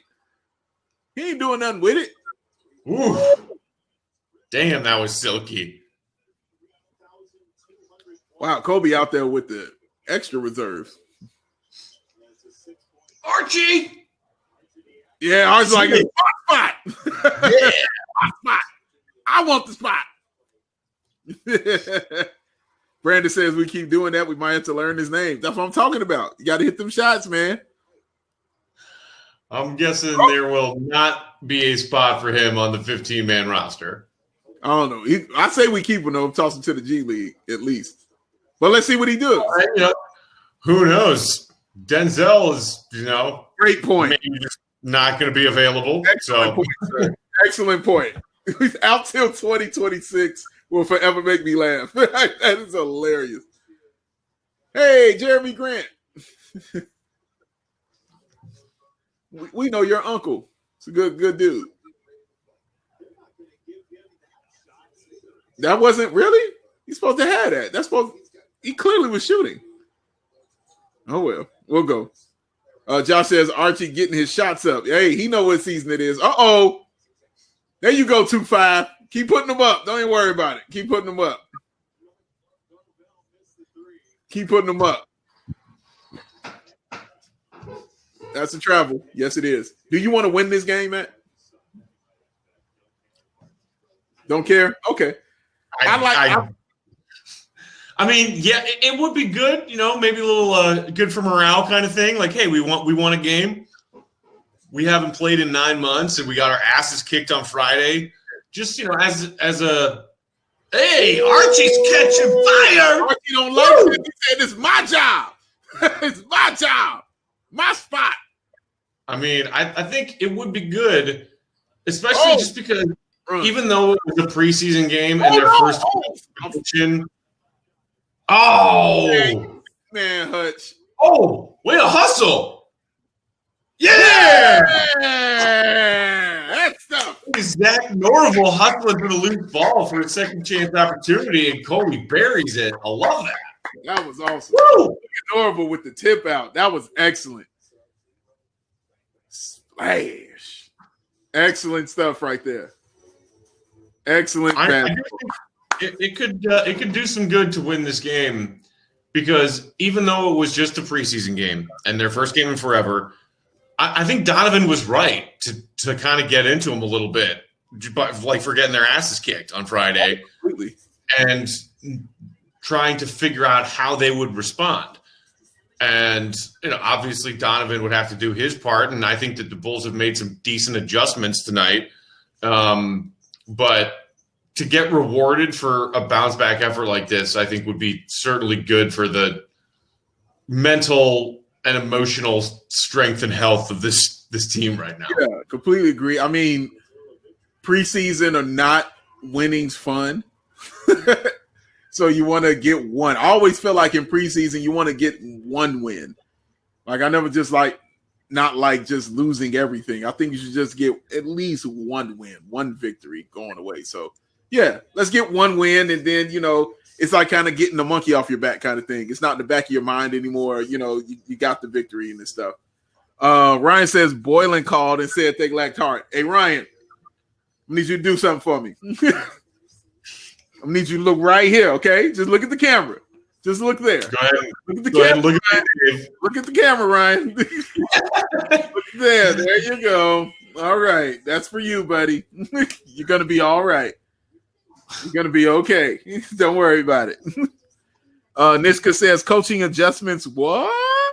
It looks like we're having nice things. Look at us having nice things.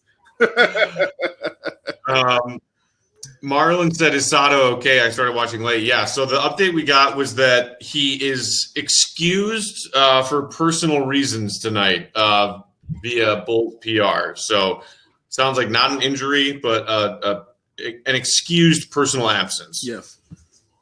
That is exactly what happened. I'm not that messy. I look too. What are we talking about? Look, I don't know who you guys are, but you're going to have to show me some kind of ID. You cut that out, you're going to give him brain cancer or some shit. Lowry having a good night? No. No, he's not. He's not having a good night. I mean, we could have lied to you and, given you a new memory. Make it a happy memory. Yeah, Lowry played great tonight. But no, see, you left him. You kicked him out. Go to town, get yourself a massage, and maybe a facial. Get a designer up in here because, dang. Is this before or after he was an alien? Oh, nice. Oh, Gafford. Oh. Dang it. Oh, got it on the board. Yeah. Look at it. Oh, they're calling it a jump. Man, I like me some Gafford, man. I just like it. I love the energy that comes with it. Just like how he plays. He needs tick. He needs tick. Hopefully Billy Donovan feels the same way about him getting some tick. I like the fact that I'm seeing Patrick Williams look like a rookie as far as his shots not falling. It's just good for me to see that because, you need that kind of humility, especially in the preseason, I think. Like, it's just good to have that kind of humility and getting acclimated. But he's still contributing at the same time because he's contributing on the defensive end for this team. Yeah, no, I'm all with that. Sorry, I was just distracted by that disgusting brick from Hutch just now. Because guess what? If he were young Pip, he would have gone glass on Oh, my that. God. Is that Felicio at the scores table? Oh, God, no! Is that Felicio at the scores table? Oh, no. Oh, that's a heck of a move. I mean, how are you putting Felicio in front of Cornette? Yeah, seriously. You got Luke Cornette there. Is that Felicio coming in? Oh, that's him. Even his beard doesn't look normal. Like what is that?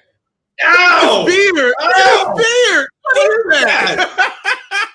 I definitely looks like a chin strap on an equestrian helmet. Did he become Amish during his time off? What is that? What is that? I don't know, but it is not good.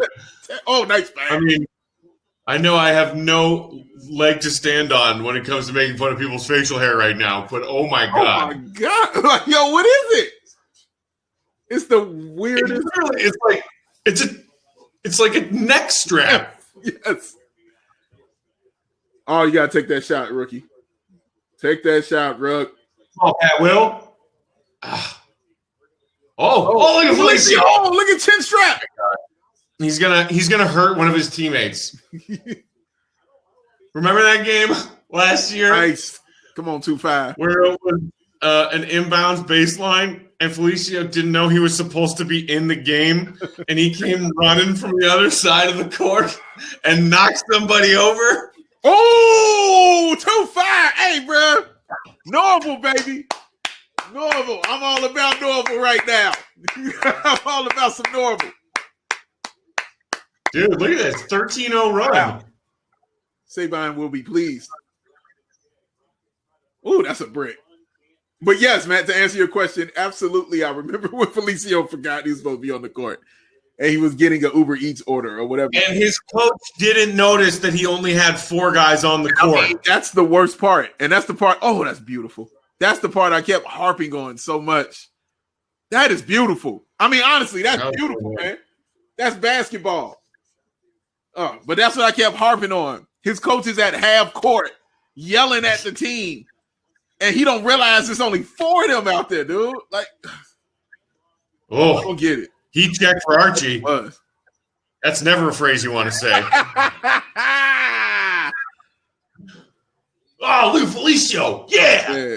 Twan, what's up, guys? Sorry I'm late. I didn't get a notification that y'all were live.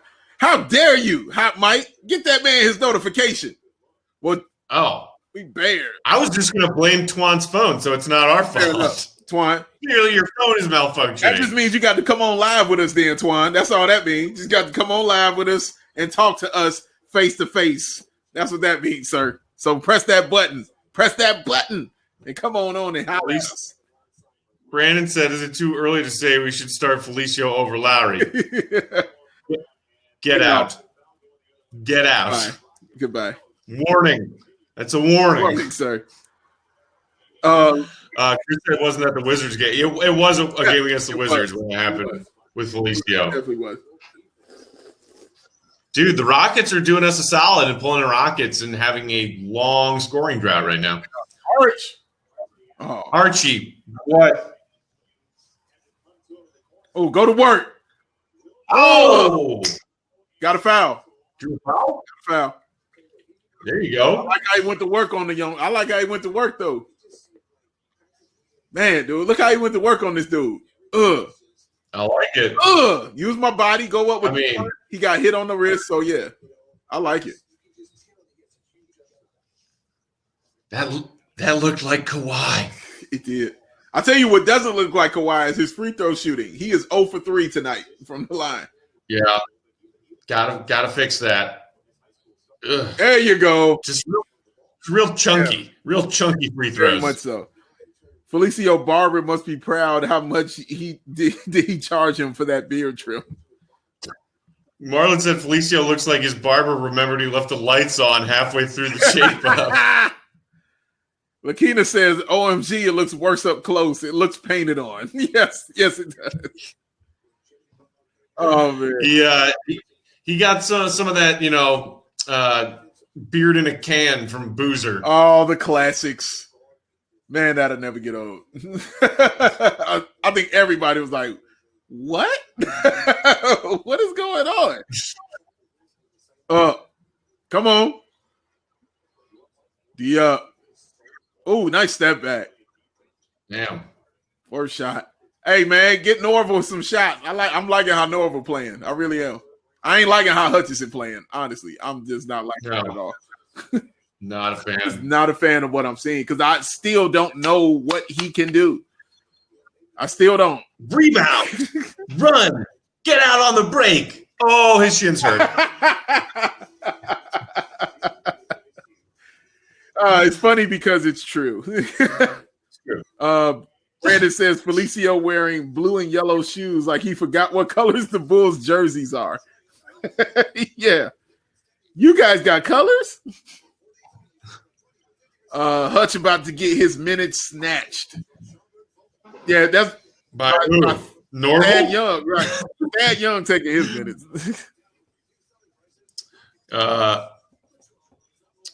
Ryan said Felicio looks like the first 8th grader who has facial hair. It's so true. That's pretty good. That's pretty good, man. That's pretty good. I like that.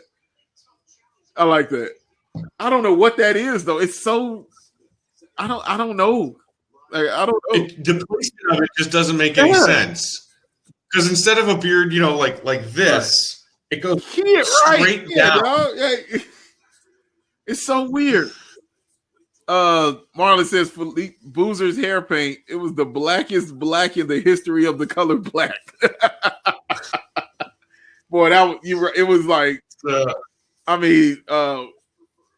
that makes me think of Farley describing the level of the blackness of his black belt to Chris Rock in Beverly Hills Ninja. Chris Rock, that's pretty black, man. Only Chris Farley could make Beverly Hills Ninja watchable. Dude, I watched that. I had that on VHS growing up. Obviously Tommy Boy is like the pinnacle. It's his best piece of work. I low-key love Beverly Hills Ninja. It's another one of those Jim Carrey movies where it's not supposed to work. You know what I'm saying? It's not supposed to be good, but it is. Hey! Sabine! We're the greatest team on earth. How you feeling, man? You I'm feeling over the moon. Scott isn't balling anymore. Like Wendell hit a 3. That's the only thing he hit tonight. I mean, it's not going to the point where I was like rooting for him to never hit one. And when he started out 0 for 3, I was like, "Oh, come on!" But dude, look at this. Houston has 3 points in the fourth quarter. Look at Levine and White. Also, 43 points. Did you guys see that little promo for like the Bulls season preview show on NBC? No, I didn't see that. Yeah, it was like right coming back from commercial. It was one of those, bottom bars. It was a Bulls season preview show, and it was, Goff and Kendall and what's the name of that other guy? Will. He was just here. He's coming back. Doing good. I missed you guys. I can't do this and watch the games, and I need to get better at that. So that's I'll just talk to you guys and be like, what happened? So I want to actually watch a little bit. My wife was watching Gossip Girl on her computer, and I was watching the Bulls. We had a good system. Wait, is that her first time watching watching Gossip Girl? Girl? I Honestly, love it. Big Dave, I love it. It's not bad. Dude, it's not bad at all, dog. I quite enjoyed it. Chuck Bass is my guy. Yes. Oh, Archie diving out of bounds. Yeah. I feel like me and your wife about to have a whole breakdown of Gossip She's obsessed. And no joke. She'll be like, I get so nostalgic for high school. And I'm like, there was nothing about your high school experience that was like this. So what? I need to go back. Oh my nice God. pass. Yo, Norville. I want Norville, dog. Did you see that pass? I want Norville. That was excellent. He just saved what was a disgusting possession. Watch it again. Watch this pass, man. Look at that. Oh, Felicio. One of the best screeners in the league. Yeah. That's a great pass. Yes, it is, man. Felicio looks like Mo Shroot. Right. We were just talking about his beard.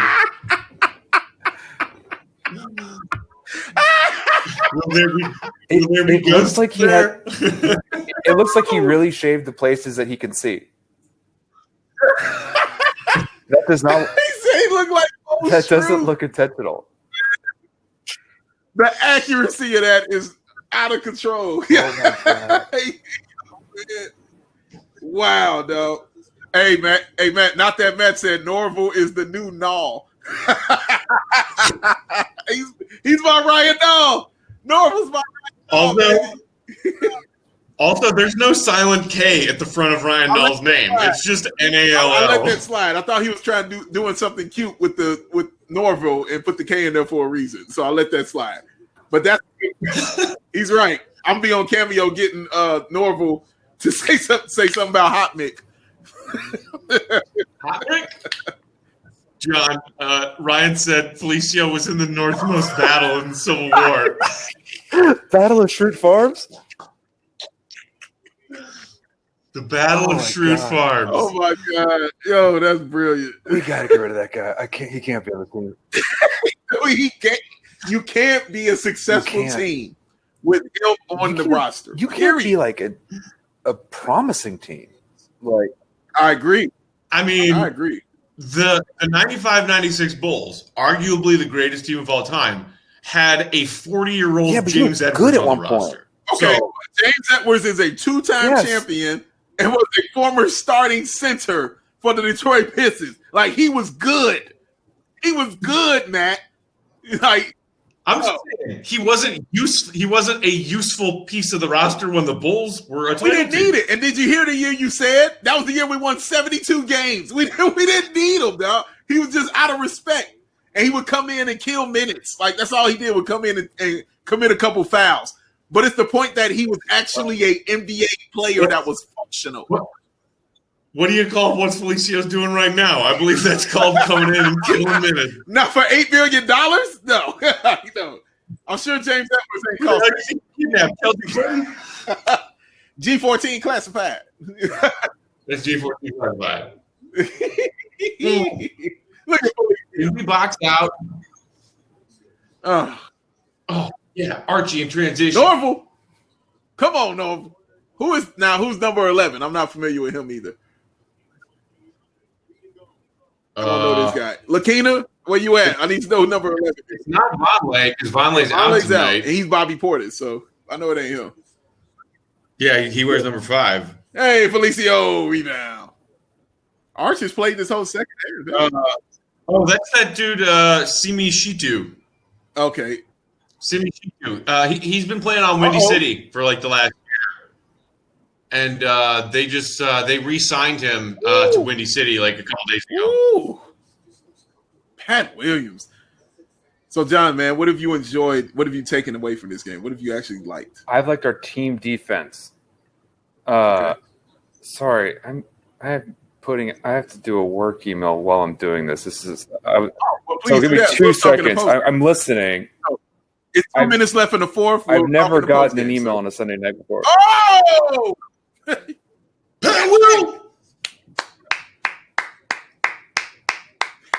Patrick! Get it, young son. I'm feeling that. I'm liking this young. Oh, he traveled. Like they ain't call that. Oh my God, Felicio. Guys, I believe that's a Felicio assist. Put it in the box score. Felicio walked a mile. Like, how did he get that? My gosh, man. Felicio, 6 minutes, 3 rebounds, 1 assist, 1 point. Splash. Don't disparage the most tenured player on our team, says True. That might be the most sad fact in the universe. True, is that Felicio is the longest tenured Bull right now. Marlon says, can we give Pat all of Hutch's minutes? Yeah. I have no problem with that. Yeah. I just have you guys seen how much shit Chandler Hutchison has been talking on Twitter, like leading up to this season? He's like, oh, you're about to see like whole other level, like brand new Hutch. Great. You guys aren't going to believe this amazing season. I was like, all right, dude, well, like, how about we start with you not being a basketball player whose shins get sore? Let's start there. Let's maybe teach you how to make a jump shot. And then you can start talking a big game on fucking Twitter. I was like, I tell you, it's gonna be great. Listen, man, he's been talking up such a huge game on his Twitter account. I'm like, okay. Oh my God, that was hilarious. Yo, man. It was like what was it? I think it was like Mississippi State, and then I can't remember the other team. But did you see that highlight from that college football game this weekend where a corner was just like John at a receiver across from him, like while they were getting ready for a play, and then QB hikes the ball, dude just runs a burn route, torches this corner for a touchdown. That's Hutch talking trash on Twitter. Dude, man, there you go. Normal. Dude, it's like, yeah, throw it my way. I dare you. Oh, touchdown. Dude, guys, it's gonna be great. It's gonna be amazing. It's gonna be awesome. You won't.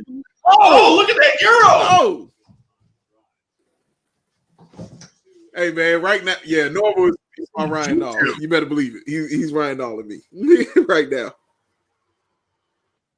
Not that Matt said Pat Will's first step is for real. Yeah. It is. Agreed. It's impressive, man. Oh, we have an answer as far as the Felicio being out there. Luke Cornett has an excused absence per Bulls PR. So that's Luke and Seto with the excuse. He had a conflict? And Devin Dotson, who we did see for a while on Friday night. You're right. So I don't know what all these excused absences What's up with all that? That's all right.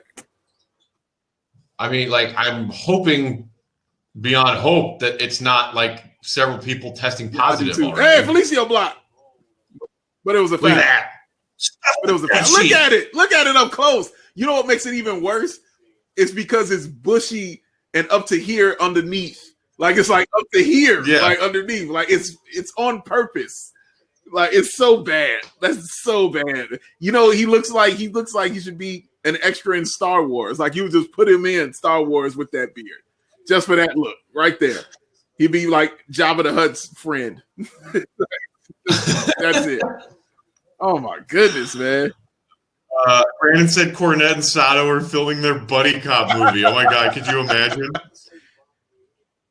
The other guys too, with Luke Cornette and Tomas Sadaransky. Oh, guys, where we going? Josh said Shitu showed me one more move than Hutch has in the last 3 years I've watched. Hey, Noble got fouled. Give it back. There you go. See, that would have got you in the league. I would have been championing for you to be in the league right there. Oh, it's good to get this victory. It's just good to get it off your back. Yeah, feels man, good nice to get it off your back. First Bulls W since March 10th. That's a while, sir. That's a long while. Which, honestly may have still been the case were it not for COVID, because that Bulls schedule to finish the season, they finished 22-43. They could have still finished with 22 wins. Agreed. That's going to do it. Yeah. Bulls take this one. 13-point victory, 104-91. The Chicago Bulls with the victory. I like it. Love man. it. I enjoy that stuff. I like how they came out from the tip. Okay, we talked about it when they on that opening defensive possession, how they all looked engaged. Like they just didn't look passive. They looked like they did last game. They looked engaged, like they were trying out there. And they started from the opening tip, and I appreciated that. Brandon said Felicio plays, we won by 13. He doesn't play, we lose by 30. Guess we gotta play Felicio, you guys. Yeah. Marlins, we finally washed off the boil and stank. Zach Levine and Kobe are good. That's like, you got to take a bath in tomato soup or whatever to get rid of the skunk smell when your dog gets skunked. That's the level of boil and stank. That's some stank. That's some stiz ain't. It's stiz ain't. No, I plead the fizziest. Dude, 23 from Zach, who got out of the gate early, got the Bulls on the right track. Kobe finished with 20 points, had some really beautiful dimes tonight. John, are you feeling a little bit better? Of course I'm feeling better because people played good basketball. I'm still worried about our forwards, though. I think we need one of Lowry or Wendell to be something, right? Yeah, correct. And yes, and tonight nothing's again. Like they totally if Kobe White is like, I got this. Patrick Williams looks more comfortable out there. That's a great point. He looks comfortable, and so but if it's any, I'm sorry, please. No. That's I'm just worried about these guys who we thought were good. I'm skeptical. Yeah, but I like Kobe and Zach. You're right. You're right to be. I think the one I'm more concerned with is Wendell than I am with Lowry. Because Lowry, when I watched him and the shots he took, I thought they were all good shots, and he just missed them. They were wide open threes, and he missed them. There were layups, and he missed them. When he was in the post, he was making the move I wanted him to make, and he just was missing the shot, which is fine, and I can accept that in the preseason, which is why I didn't freak out. But Wendell Carter Jr. just doesn't look like a legitimate NBA player right now. And that's more concerning to me than what Lowry is. He still has terrible hands. There were 3 gimmies. Yeah. They're going to stop passing to him. Yes. His hands are so bad. Teams, and they've been bad for what? Because you've been talking about he needs LASIK. I think it's the eyes, man. And teams are going to key on that. They're going to see that, and it's going to become a problem. You know what I'm saying? And it shouldn't be this way. This deep into his career, because again, this is why I like this season so much, John, because all those excuses are removed. All that stuff is gone. All the injuries, all the coaching, all the trainer, front office, everybody holding, all that's out of here. So guys like him, guys like Lowry, Otto Porter Jr., Kobe White, all those guys it's on them. Like, it's now on the basketball because you have everything you're supposed to have to be a better team and a better basketball player. And so if you can't perform, then we know what it is. We know what it is. And I will say this. They were in the third quarter, we had some team defense that and this is why I think Chris, like, I'm a big believer that individual defense really doesn't matter in winning games. I'd much rather have 5 below average individual defenders who play team defense as a unit than like people who play straight up man to man. Like, then like 4 who are average and 1. It's just individual defense, I think, doesn't affect the game as much as team defense does. Like, and I'm cool with losing someone whose fastball is one man to man defense if it means playing more like a team. And with Chris Dunn, he was like a special teams player. Like, he was a mercenary out there, you know. And the rotations looked good. Otto Porter Jr. was hustling. Yeah. I mean, it looked like Otto Porter Jr. liked playing basketball. Dude, that's what Will said when he hopped on with us for a while in the third quarter. He's like, dude, Otto's just got this devilish grin on his face. Yeah. He usually loves, like, just being rich. Yeah. Yeah. Passing out bowls of champagne at parties. He loves it, but if Kobe and Zach are guys, let's do it. Like, that's firepower. And to your point on Otto Porter Jr., John, because I was saying this to Matt and Will, it's my only issue is consistency. Like, we know how good he can be, and we know what he provides for the team, but he's not consistent in it, and he hasn't been consistent in it since he's been here. Whether it's been injury or whether it's just been him. Like, he just hasn't been consistent about it. He'll do it for a few games and then, he'll go chill. And like you said, he'll start playing like basketball is his 5th favorite thing. So I just want the consistency. I want it to be game after game after game after game. I can rely on you because he's vitally important. And we keep seeing how important he is to this team. He's vital information for your everyday life. Laura Beth Dimberg reference. God damn. That's unbelievable. Dude, all that? Yeah, but like in all that reference, but a Laura Beth Dimberg one. Like, you're not. I mean, anyone can do the Kells, the Byneses, hell, the Josh Shevers, but the Laura Beth Dims, the Keenans. She carried certain elements of that show. Cass said, Matt, are you related to Colonel Sanders? The goatee says you are. Yes, but not the real one. The professor from the movie The Water Boy. That's the Colonel Sanders that I'm related to. He's my great uncle. Something wrong with your medulla oblongata. No, Colonel Sanders, you're wrong. Mama's right. I still don't know who our guys are though. Like, what our starting lineup is. I know who's in the mix, and I'm like, but I don't know who's like I don't know if Lowry's a starter. Like, should we start Pat Williams and have him come off the bench, and then he can use his height against second units? Like, so that's what I think. That I still don't have a sense. So I watched the Mavs last night, and I know exactly who's starting, who's the bench. Like, I'm like, Burke and Brunson are going to play together all the time. Like, I have a good sense of like, oh, this is how it's going to be. Like, and I don't have that yet. Maybe we have to experiment because it's less proven commodities. Yeah, and that's what spot on that. That's what Kaz just said to me. He said, Dave, you're going to have a tough time selling me on Lowry missing open layups being a good thing. Like, no, I'm not saying it's a good thing. I'm saying I'm not as concerned about it because it's a preseason. I like the move that he made to get to the bucket to take the layup, but I'm not as worried about it because it's a preseason game. So that's something I'm saying you can fix and correct as you go on in these last 2 games. But if he's doing that in the regular season, then it's trash, period. Like, again, and I know, John, you might think it's like such a low floor, such a low bar rather.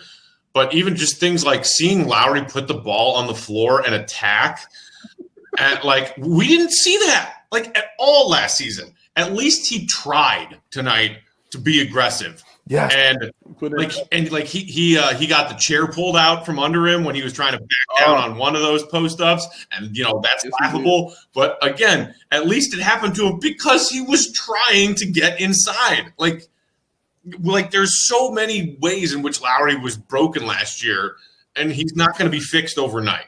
So yeah, I don't like the game that we saw from Lowry tonight. He stunk, but it's like washing off the boiling stink. It's going to take some time. Yeah, Lowry, 3 points, 7 rebounds, an assist, a steal, and a block. Like you said, man, 1 for 10 from the field, 0 for 5 from 3. He was negative 12 in the plus minus. So yeah, not good. Not that Matt says Mavs are better and have it figured out. Noted.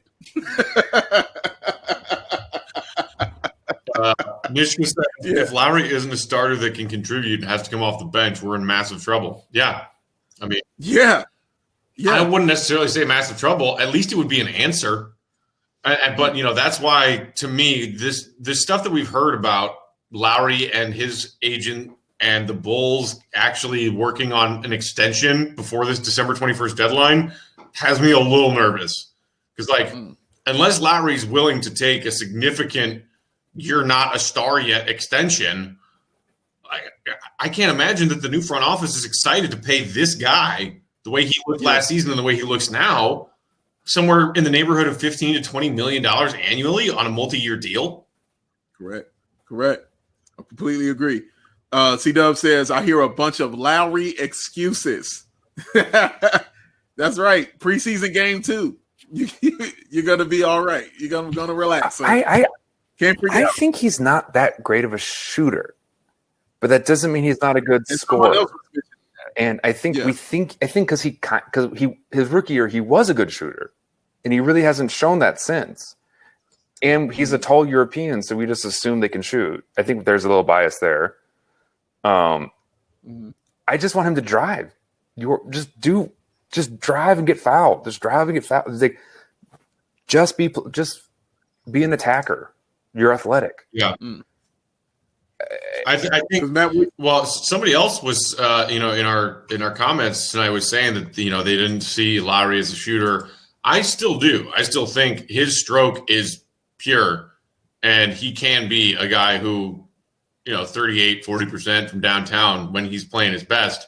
We've only seen him shoot a little over 36% in his first few seasons, but the thing that you said, John, is I think a bigger concern to me is that he's just not. Like, he shies away from a lot of contact, and he shies away from the big boy work of being an NBA big. And I don't blame. I just don't blame him. And he doesn't need to be be what Giannis was. Giannis wasn't a post player. Everything was a drive. Granted, he doesn't have 8 feet arms, so it's different. But I do think in terms of a 7-footer who can dribble and ball handle and drive, he's in the top, 3% of guys his height? And so the post stuff will come. I think just he has to figure out how he can contribute, and then worry about the rest later, as opposed to fitting into a system. And right now he just doesn't contribute.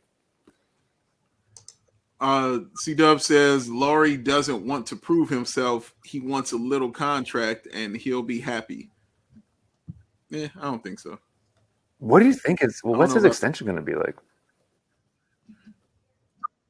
If he keeps playing it won't be huge. And that's probably the hang up right now.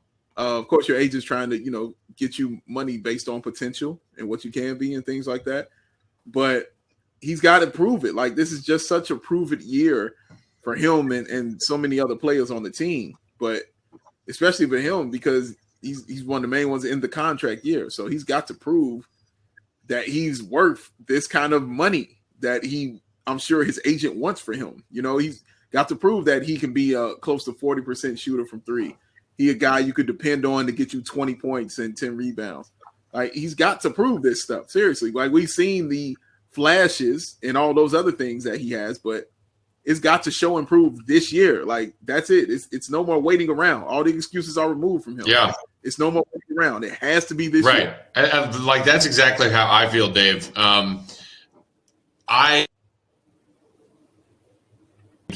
and I know that plenty of Bulls fans are ready to give up on him. I'm not ashamed to say that I have been a Lowry defender because I believe in what I've seen from him. But like you just said, if this isn't the year where he proves what he can be with a better coach and more people actually working to get his game to the next level, then I will be sore about being wrong about him. But I'm not throwing that towel in because of 2 preseason games. No, true. And again, and yes, and I still – it's also what he did last year. Like the first game of the season, he was awesome, you know. Yeah. And then disappeared. And like we need him to be like Nico, right? Like that's what we need at this point. Oh, No, I mean, I hope not. I would say if that's his ceiling, then I certainly would be greatly disappointed. Yeah, I'm trading him immediately. If his ceiling is Nico, sorry, I may have phrased that wrong. I agree with you guys. He's not even as good as Nico right now, right? Oh, that hurts. Nico contributed more. I'm asking the question. I won't agree with that. Strongly because Nico would not do any of what I've seen Lauri do. And when Nico would contribute, it was when the season was over. That's exactly when Nico would show up, when the season was done. Would still like in the. Thanks for that 7-game winning streak, Nico. Right. Or when he gets punched in the face. I'm really glad that we have Wendell instead of Luka. Yes. Salim says he's not. C-Dub says you're right. So, and again, I'm saying in terms of like Nico would still have those games where he would go off for 20 out of nowhere in the third quarter, and you'd be like, what? And that could be how he was used on the system. Like he was allowed to just pop in and be instant offense, you know. But he would still have those games where he would be the second or leading scorer, like, and it would be fairly regular. And I feel like it would be. That's what I mean. It would be in games where the season was done. Like, but Lowry's not even scoring baskets. But Lowry's not scoring. At least he would score baskets. Yep. You're right. I mean, the 7 rebounds is nice, but like, you need 20. I mean, he's tall, man. He's a tall man. I mean, yeah. Salim said Nico is a better passer and defender. Am I forgetting the part where Nico could guard anybody worth a shit? What? C-Dub said Nico made bigger plays. What? What plays? Other than a 7-game winning streak when the Bulls were trying to tank, Nico never made a big play in his freaking Bulls career. Dude shriveled up in the playoffs. He did. He disappeared. And what are you talking about, C-Dub? Come on, man. He does. Team defense is a thing, guys. Is what he said. We understand. But yeah. But now I don't think it's a insane thing that John is saying, honestly. But it just hurts that can even be compared because he has a point. You know what I'm saying? Like he has a point in what he's saying, and that's what's frustrating. I think Lowry's better. Welcome back to the party, Mr. Perdue in the house, ladies and gentlemen. Mr. Sabine looks a little more comfortable this evening. Oh, how was your TED Talk? Was it good? I didn't hear you. What did he say? I said, how's your TED Talk? Was it good? That's a great outfit. I gotta do the what's the skit from Saturday Night Live? Sprockets. Oh, Mike Sprockets. No. Yes. You're doing Ninth Roxbury, but I think that's more of a Sprockets. Me. No, you. Perfect. Hey, Will, this is perfect. I'm going to tag out real quick and handle something for work, and then I'll tag back in. All right, just be honest, man. Your wife is standing right behind the computer, she's yelling at you. Do you know how many times she tried to get me to jump on earlier tonight? She's like, "Leave me alone, go." So I'll be right back. I got to handle something. Sorry. I see what it is. John actually wants to be hanging out with his wife, and she's the one who's like, "No, go hang out with your boys." I like her more than she likes me. Well, I've met Karen, and that makes sense. All right, Will. So the Bulls get a preseason W, but it's still a W. Dave and I were talking about, even though it's a preseason game and it doesn't, mean anything, hearing Donovan being brutal. Hold on. Let me back up. I think for this team, I think it does mean something. That's what I was about to say, because I mean, Donovan tore him a new one after that poor effort and poor performance on Friday. To get a bounce back like this and actually have it wrapped up as a W, I think means something. Yeah, I agree with you. And more so, not so much about the win per se, because it's preseason, but just to kind of have some positive momentum now, because what's the most important thing to me, I think? They don't play again until Wednesday? Yeah, Wednesday. So, I imagine they'll come in, watch a lot more film, probably won't spend much time on the floor. Well, probably will, because, I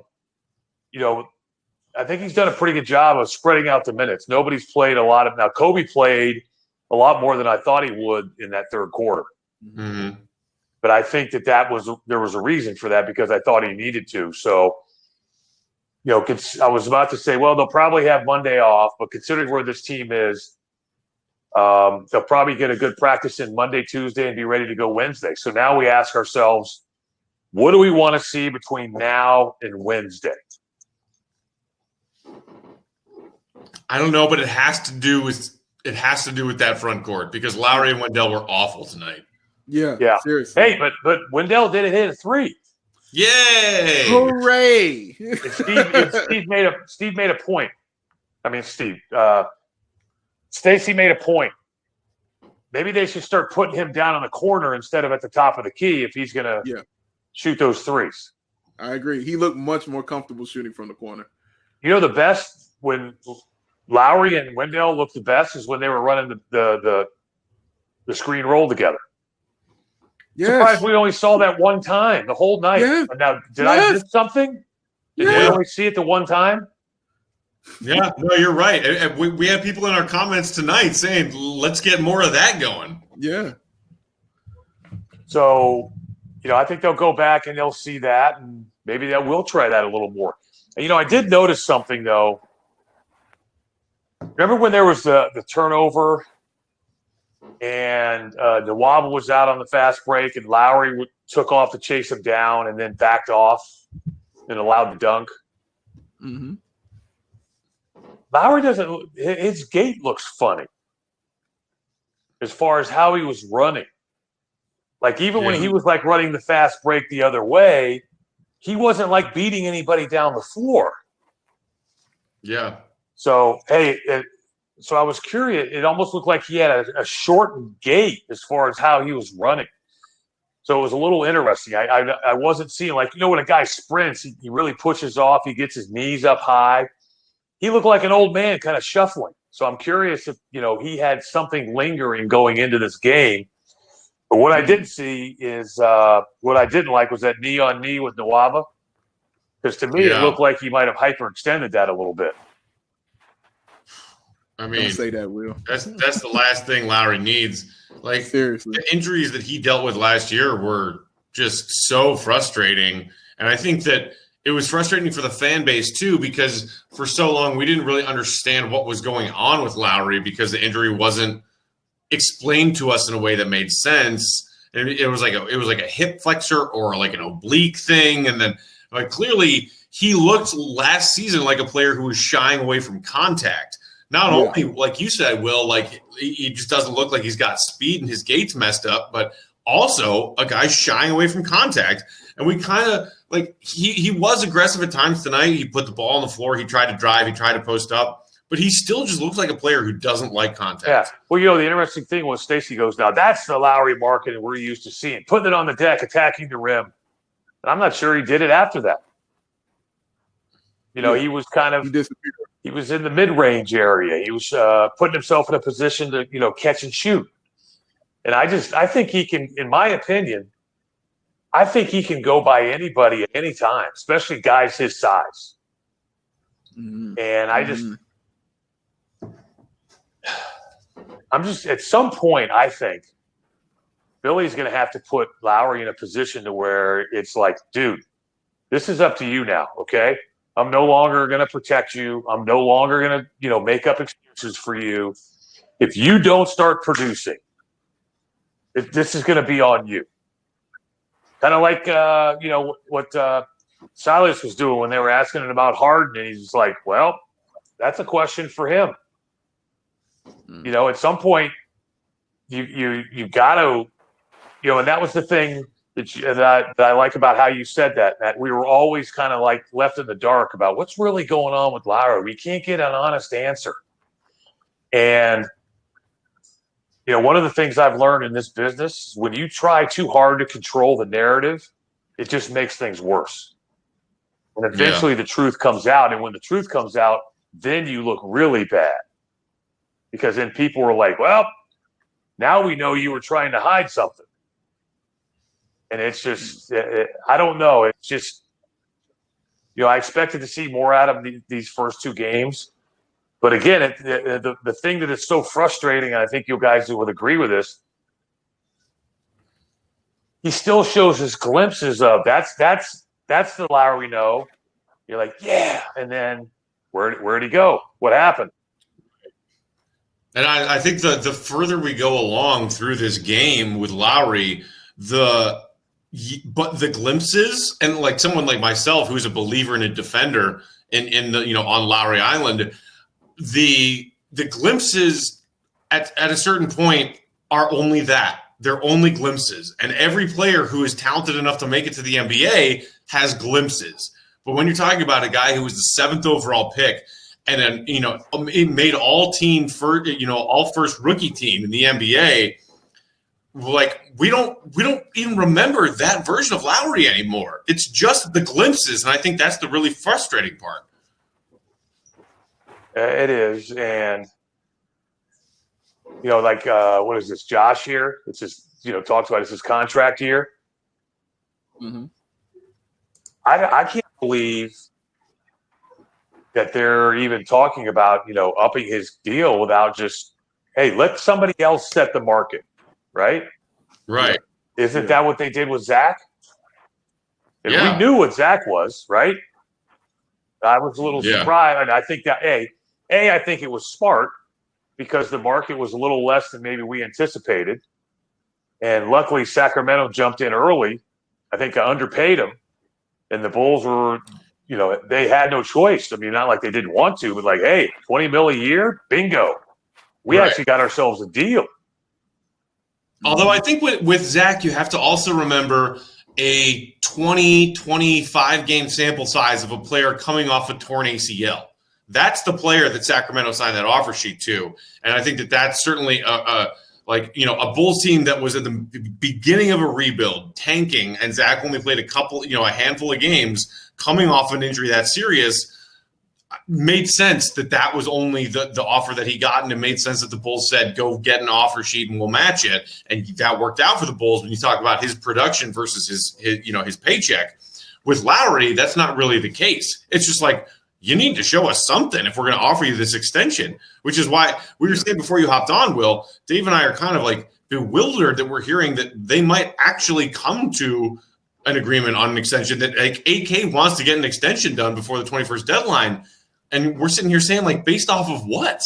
Yeah, but you also listen. This could be, what's the best way to put it? Assets. No, this could be smoke and mirrors. It's like it could be a situation where they're like, well, we made an offer. Him and his agent turned it down, so we're just going to go and who knows what the offer is, right? It could be just a basement type offer where you're like, oh, no way, we're not signing that. But then the Bulls on their end are like, hey, we made an offer. We want you. We made an offer. You chose not to accept it. So now we're going to wait, see what kind of offer you get, and then go from there. And that's the interesting thing. I understand there, he says we've been talking and he's going to let his agent handle it. He wants to play here. But what's the one thing that we've always wanted to know about Lowry? Does he really love basketball? Does he love it? Or or does he just enjoy playing it and enjoys the benefits that come with it? And that's what, because you guys know, just like I know, he's shown enough that even if the Bulls say we're going to let you get an offer, somebody will make him an offer that'll leave you scratching your head. Because there's a coach out there, there's a general manager out there that's like, listen, let me get my hands on that guy. Let me work with him. I'll be able to, get the best out of him.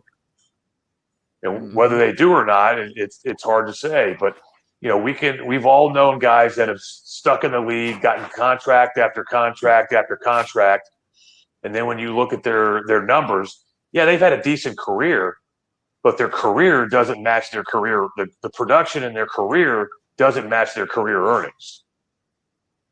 Mm-hmm. That's true. And I saw someone in the comments saying maybe more damage was done to him under Boylan than we actually know. And I mean, I can't use that. You can't use that excuse anymore. Honestly, like it doesn't work. It doesn't stick. It doesn't land anymore. Everything is on him. Everything has to be on him this season. So he's got to produce. I mean, that's the bottom line of what everybody is saying. He's got to produce because we see how tall he is and we see the skill that he has. So for him to come out and even in a preseason game, just going 1 for 10, again, like I said, the fact he was taking good shots, I'm not even mad at that he was missing the shots. I thought they were good shots that he was taking, but I understand the frustration that everybody has about it because of what you want out of this guy, because of what you want to invest into this dude, because of the talent that you kind of see from him. But everything's on him this year. But Will, let me ask you though, what point of this year do you sit and you say, okay, Laurie, you ain't got it? Like, is there a time frame for you of when you can accurately judge when Lauri Markkanen has it or not? I'd say the first 20 games. Because as we talked about, as difficult as the schedule is, and I'm looking it up, you couldn't be better set for somebody to want to prove themselves. Because this is, on the surface, we're always talking about the team goals, right? What the team wants to do, what the team needs to do, how we need to come together as a team. But personally, you're also thinking about, what do I need to do? What's my intention? What am I trying to accomplish? And that's always to play really well. When we're talking about a guy that needs to prove something to us, Atlanta. Who's he going to be paired up against in Atlanta? Gallinari, right? Okay. And that's who he's supposed to be, right? Who's going to be paired up against in the Pacers? Sabonis. Is it Turner? Sabonis. Either or. Sabonis. Then you got Washington, but then you got the Knicks. Oh, that's February, sorry. But then, so he's going to have to go up against the players early on. You got Dallas. You got Portland. You got Sacramento. You got Milwaukee. You got the Lakers. You got Clippers. You got Boston. And all of a sudden you're like, okay, where's a game where you sit here and, okay, maybe the 2 games against Washington, and here's another thing. I mean, it's like, I don't know if you guys watched Golden State play the other night. That's the 3rd game of the year. And here is Lowry a much more talented player than Looney? Oh, man, that's a sad thought. I mean, that's Listen to what I'm saying. Looney's the answer is yes. Looney's the center, though. But do you question Looney's efforts at any time? Do you think that he'll just never?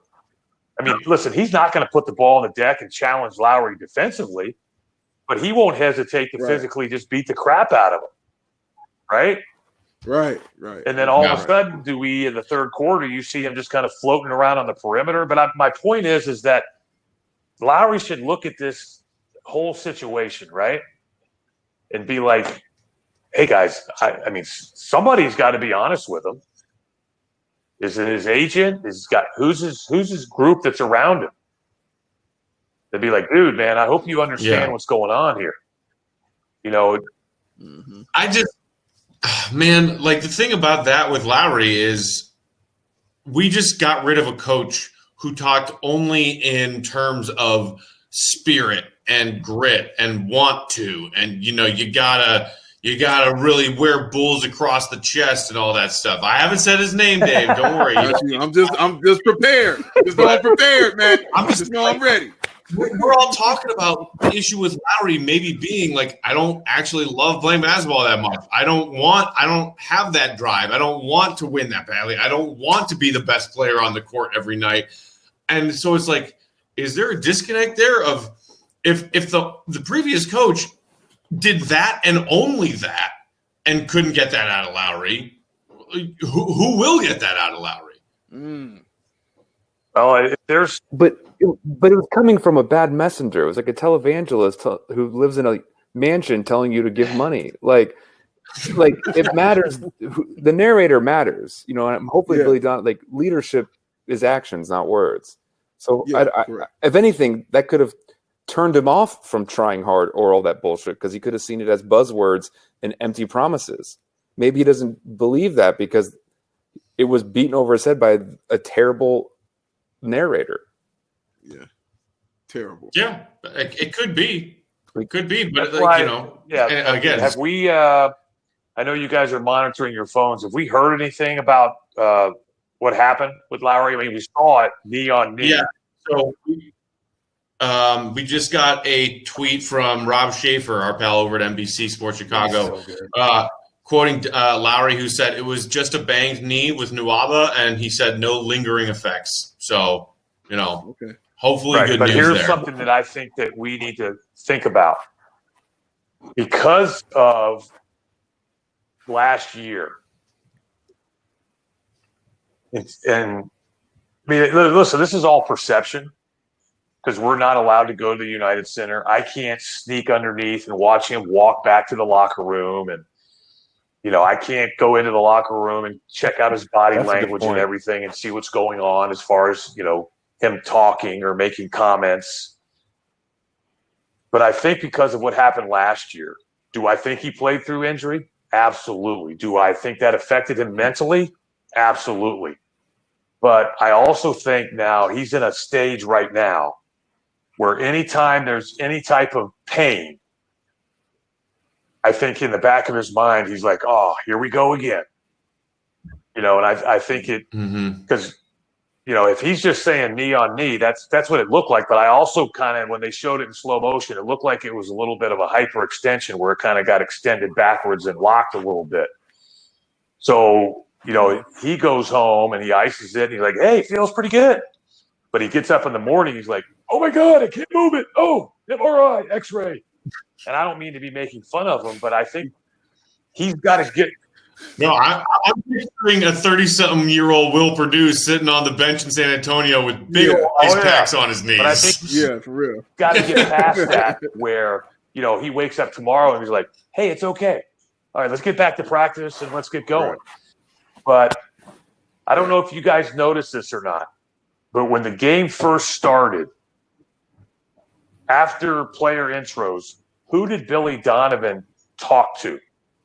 Other guys they went by and they're like, and literally it's almost like when Lowry went by, he kind of walked with him and was talking to him, and Lowry was shaking his head.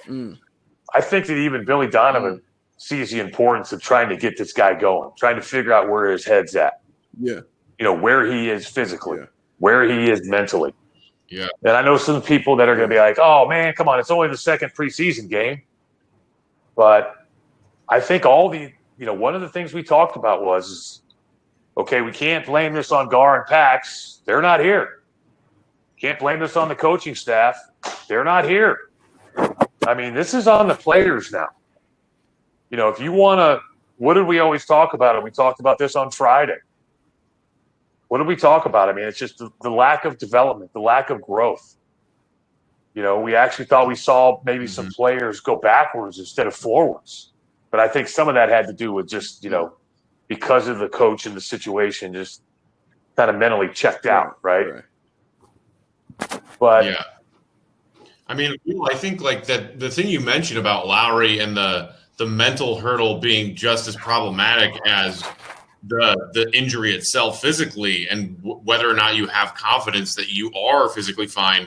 I think that's a very sore and not too distant memory for Bulls fans when you think about the post ACL versions of Derrick Rose, when he was healthy enough to be out there playing, but he wasn't the same explosive player. He wasn't the same fearless player. And Derrick Rose has talked in recent years about how he's had to adjust his game to survive in the NBA and keep his career going. And that fearlessness that he played with early on that made him so good also was very dangerous. But just the fact that Bulls fans saw Derrick Rose look like a player who was afraid of getting hurt again or afraid of not being 100% healthy because of an injury that's lingering in the back of their mind. And so I think if that's a problem with Lowry right now, that's maybe a bigger problem than fans are willing to. C-Dub here says that Billy said in an interview that it's up to Lowry. He put it out there. I think this is I do think this is an easy fix. You just can't play Wendell and Lowry together. You just can't. Like, one of them needs to go to the bench. Dirk's best season is when he had a rim protector, big enforcer who could get lobs. Tyson Chandler. That was his best year. Gafford. Right. Mm-hmm. You have a guy like that. One thing I will say is if I walked away with anything today as far as from a positive standpoint, late game situations, you need Gafford in there to protect the rim.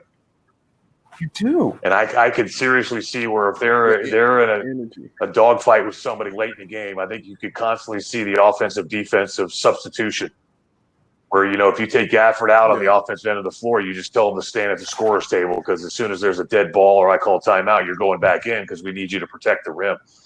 I mean, he had 2 man blocks tonight. I mean, yes, he did. You mentioned something bad about fearless.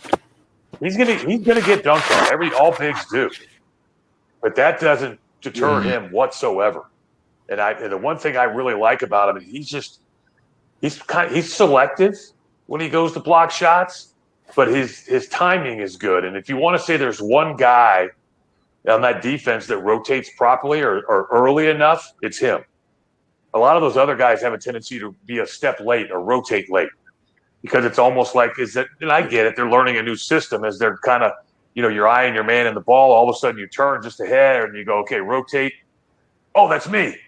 And by that time it's too late. Right. So I'm willing to give him some time, but I know it's a small sample size, but I think we're seeing some traits start to come out that we really need to focus on, and to me that's one of them. Will, I think it's easier for guys to play with Gafford because you already kind of figure out his game on the offensive end, which is once you hit that pick and roll and he cuts to the basket, it's alley-oop season every day, all day, and we saw that earlier with Kobe White when he did it. Like, it just makes his game simple for guys. You don't have to really think about, oh man, is this guy going to be a pick and pop? Is he going to be a pick and? You don't have to think about that. As soon as you get that pick and roll, he's going to the bucket, toss it up now, there. Here's something for you guys though. It's one-dimensional and it's basketball 101, but it's effective. Here's where you guys are going to laugh, all right? But this is where Valentine comes into play because you put him in that opposite corner. His man has to make a decision, right? Yes. If they know that Gafford's rolling and he sees any light whatsoever, he has to commit. That's his job. He's the backside help if you put Valentine on the opposite baseline, right? Because if he doesn't, you're giving up an easy 2. And Billy, in my opinion, will be smart enough. He'll just keep running the same play. Kobe comes off that, can lob it up. Lowry comes off that, could lob it up. Sato could lob it up. But then if that guy helps whatsoever, you can pass it down. And what you could do is you could put Kobe in that corner, and then you could put Sato running it or put Sato in the corner. But then you got to put a really good three-point shooter down in that corner.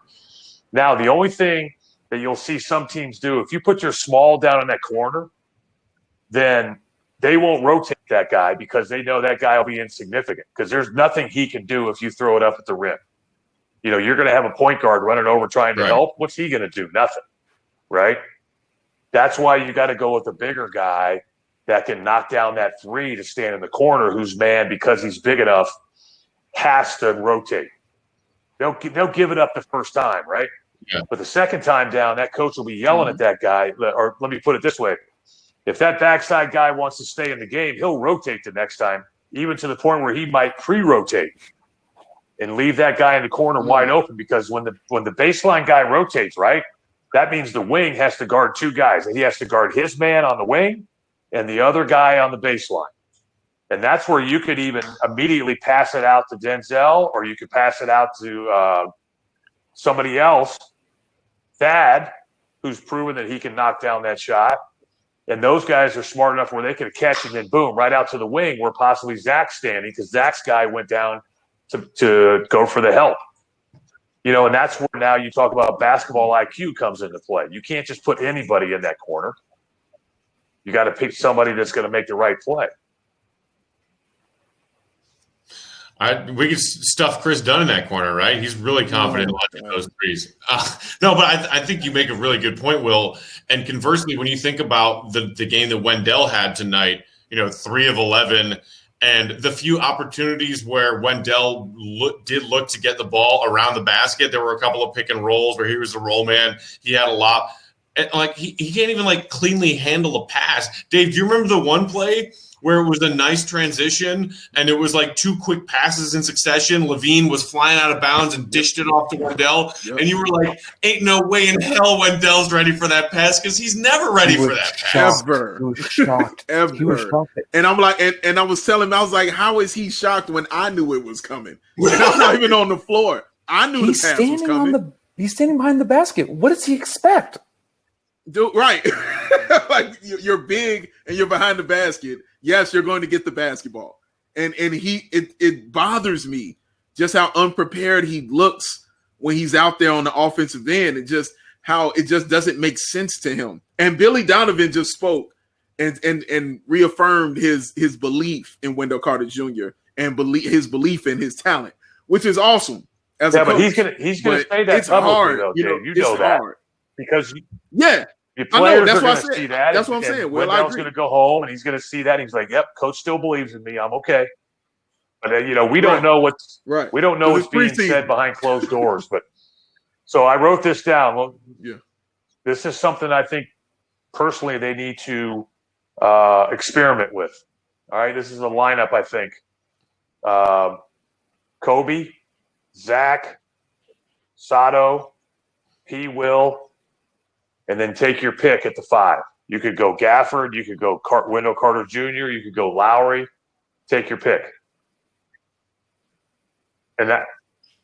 What's the benefit of that? Well, this is why I would put Gafford over Lowry and Wendell Carter Jr. Because with those 4 guys in there, you have to guard every single one of those guys out to the 3-point line. So now Gafford's just running around like a madman. And the other thing with Gafford is he doesn't post up right now, so he doesn't clog up the paint. So guy can get by his initial line of defense. There's no help. And guess you're wide open if there's a lob threat, and Wendell's not a lob threat. Wendell is a lob threat, but he's compared to Gafford. I'm not saying he's a better lob threat, but I'm saying they threw a lob to Wendell today, but that was. But he's not. But my point is that because Wendell's trying to work on different things, he finds himself in no man's land. And when I mean no man's land, I mean he hesitates just enough that the play breaks down. Because Dave, you talked about he's sitting there going, do I roll? Do I pick and pop? What do I do? With Gafford, what he's doing. There's no ifs, ands, or buts. Exactly. So there's no hesitation whatsoever. Right. He rolls even if the guy's waiting for him, because that's just what he does. But that's the thing now with this other lineup. If somebody pre-rotates, there's going to be an open man on the perimeter. And at times, we saw great ball movement from one side of the floor to the next. Tex Winter used to always use this term ping pass. I mean, the ball touches your hands and ping, it's gone. We saw that a couple times tonight. So they have that ability. But, as we talked John off the ledge on Friday, the one thing we asked is we need to see improvement.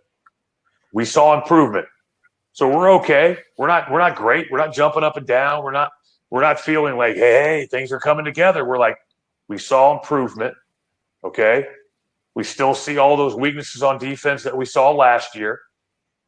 And that tells you that defensive rating was a smokescreen. As far as, well, they're the 10th best defense. Well, that was because it was all. Yeah, they generated a quadrillion turnovers, but it didn't matter. But that's where freaking game. You come down to the thing that with analytics, you can use analytics to prove anything. But then that's where you talk about, okay, I'm going to take your analytics and I'm going to shove it up your ass because I can see by the eye test it's not working. But analytics says it is. I mean, if analytics is 100%, I would win the damn lotto right now because I'd be running my analytics to see what numbers are going to come up on Tuesday for Mega Millions or Wednesday Powerball. And I'd be. You guys could say sayonara. I'd see you later. The stock market's the highest it's ever been, and we're in the worst recession. You think VORP is better than that? You have to be careful with analytics. You just have to be careful with it. It's a tool. It's not a solution. It's a resource. You're exactly right. It's something you can use, but at the same time, if you want to go just off analytics, it's not going to work. Right. And I mean, I think that's what got Jim in trouble last season. Sorry, Dave. The old coach. I was letting that one go. Go ahead. I was letting that one go. Go ahead. It's like he thought he was really smart about, hey, look at this new trend of analytics. I'm going to do that here in Chicago, and shots at the rim and corner threes, and it's going to be. But it's like he read basketball analytics for dummies and thought that he was a genius. And it was like, dude, you don't have the personnel to do what you're trying to do right now. And he refused to change it at any point. And Bulls fans were sitting there. God bless the hearts of the ones who were still watching in February and March saying, why are we doing the same shit? And I should have mentioned this on Friday, but I got a little worried about John's mental state. But knowing the rest of the coaching staff, they're trying stuff too. And some of the stuff they're trying, they're not going to particularly say, well, we wanted to do so and so and it didn't work. Coaches, they're not that transparent. But what they are doing is taking notes, and during the game, and then I could see Billy turning around and going, yeah, we're not doing that shit anymore. Mark that off the list. That's not working.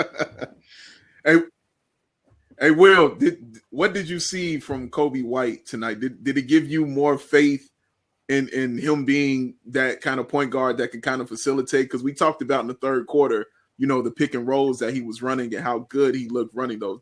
Did his play tonight give you more faith in his point guardsmanship? Yeah, but there's still a lot of inconsistencies. But what I'm seeing, though, is I love it when they run, and this is what we used to do a lot when we were in the Bulls. Like, remember we've had this conversation with Kendall and Jason. I think there needs to be a designated man taking the ball out of bounds, and that's either the 4 or the 5. Take your pick. You can change that designation nightly depending on who the defender is. Like most of the time, it was me, but when I was playing games against like Shaq or Eaton or, a big that couldn't run, we'd flip it up and Horace would take it out and I'd run the floor, right? But then what that does is now we talk about Kobe looks to penetrate, can't find it, brings it out. This is a secondary break now. You don't pull it out and run a play. The trail man, which is the man that took it out of bounds, then just goes over and sets the pick.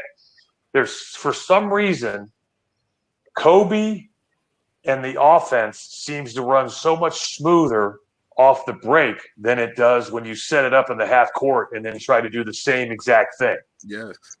And I don't know. I haven't watched enough film to know why, but I just think that they need to have like 3 or 4 options. First there's the fast break, there's a secondary break, there's the third option to where maybe we just, you got to have half court offense. But I think that, quite honestly, I think they need to take a page out of D'Antoni's book when he was at Phoenix, when he was at Houston. But at the same time, until, in just my opinion, until Kobe gets really comfortable. Because, again, we see, like, the inconsistencies, just like with Zach. I mean, Zach was putting his head down, attacking the rim, getting into the body, finishing. We kept asking, where was that last year? Where's the mid-range? Get the contact, get the shot. And then all of a sudden he just jacks up some shot, and you're like, the hell was that? Because you're like, it's not like he hasn't touched the ball in like 3 or 4 trips down the floor like last year where he would just jack a shot up. And you see the same with Kobe. He runs a sweet pick and roll. He gets by the initial defender and fakes the guy off with his eyes, and then he lays it up, or he gets the 3-point play. But then he does something that's just totally – and even him, he recognizes himself. He even knows he made a mistake. He's tapping his chest. You saw that a couple times tonight. So he's still working on getting comfortable, but I would almost just hammer home with this team the importance of pushing the basketball on makes and on misses and makes. But this is where, again, we talk about film study, film study, film study, film study. I mean, guys, we literally in those years we were winning the championships, our practices were about 4 or 5 hours long. But of that, half of that 5-hour window was film study. I mean, practice was supposed to start at 10. So you just had like 10 VHS tapes stuffed in your gym bag all the time? We would always watch film as a team. And Phil would just wear it out with that rewind button, man. Wear it out. And then we would go down on the floor and work on exactly what we just worked on. Whatever it was we were doing wrong. And that's where I just think that you got to wear these guys out in the film room as far as just breaking this stuff down and looking to push the pace. But yet every night that Kobe goes home, Zach goes home, to me, more guys than that, but those are the biggest culprits. Good, bad. Yeah. Watch this 3 times tonight. Good decisions, bad decisions. Good shots, bad shots. And just right. I picture film sessions under He Who Must Not Be Named as like, watch Remember the Titans and be inspired, right? Like Hoosiers. No, it was analyze Hoosiers. Film of the game you played the night before. It's like Field of Dreams. Right. Remember Field of Dreams really great? He said that's a movie. The worst. Hey, we know, guys. I'm going to go because I'm about to die on my computer and I gotta find my charger. But this is really fun. Well, it's we're coming up on 10:30, so we should wrap it up anyway. But hey, we got a win in the win column. Hey, Dave, last thing. Either way, where's your little Men in Black pen? Because I think you need to use that on Mr. Peck, so he'll just forget about the past and bringing up that guy. Why do you think I have this? It is ready to go, Will. Ready to go. Okay. I'm sorry. I'm not done dipping into that well. It's a great well for content. Now that we're out of our lives, it's a great well for content. It's a service of love, Will. I do it out of love. Service of love, indeed. Will, thank you so much for hanging out with us again, man. It's always a pleasure. We appreciate the insight. We appreciate the stories. I feel like I learned so much just listening to you just now. Seriously. Well, that's why they should use this season. For real. Thanks, everybody, for hanging out with us. And we got our next preseason game on Wednesday, right? Time for me to go. Go ahead, Will. But I also want to make sure you understand it's time for me to sprocket.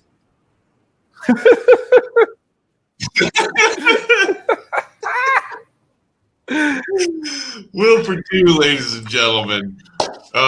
Big Dave, John. That's how we just spent our Sunday night. All right. So, legend. There that is. Okay. All right, guys. We'll see you on Wednesday. That was the whole day. I miss you guys. Goodbye. Bulls Thunder on Wednesday for Big Dave and John.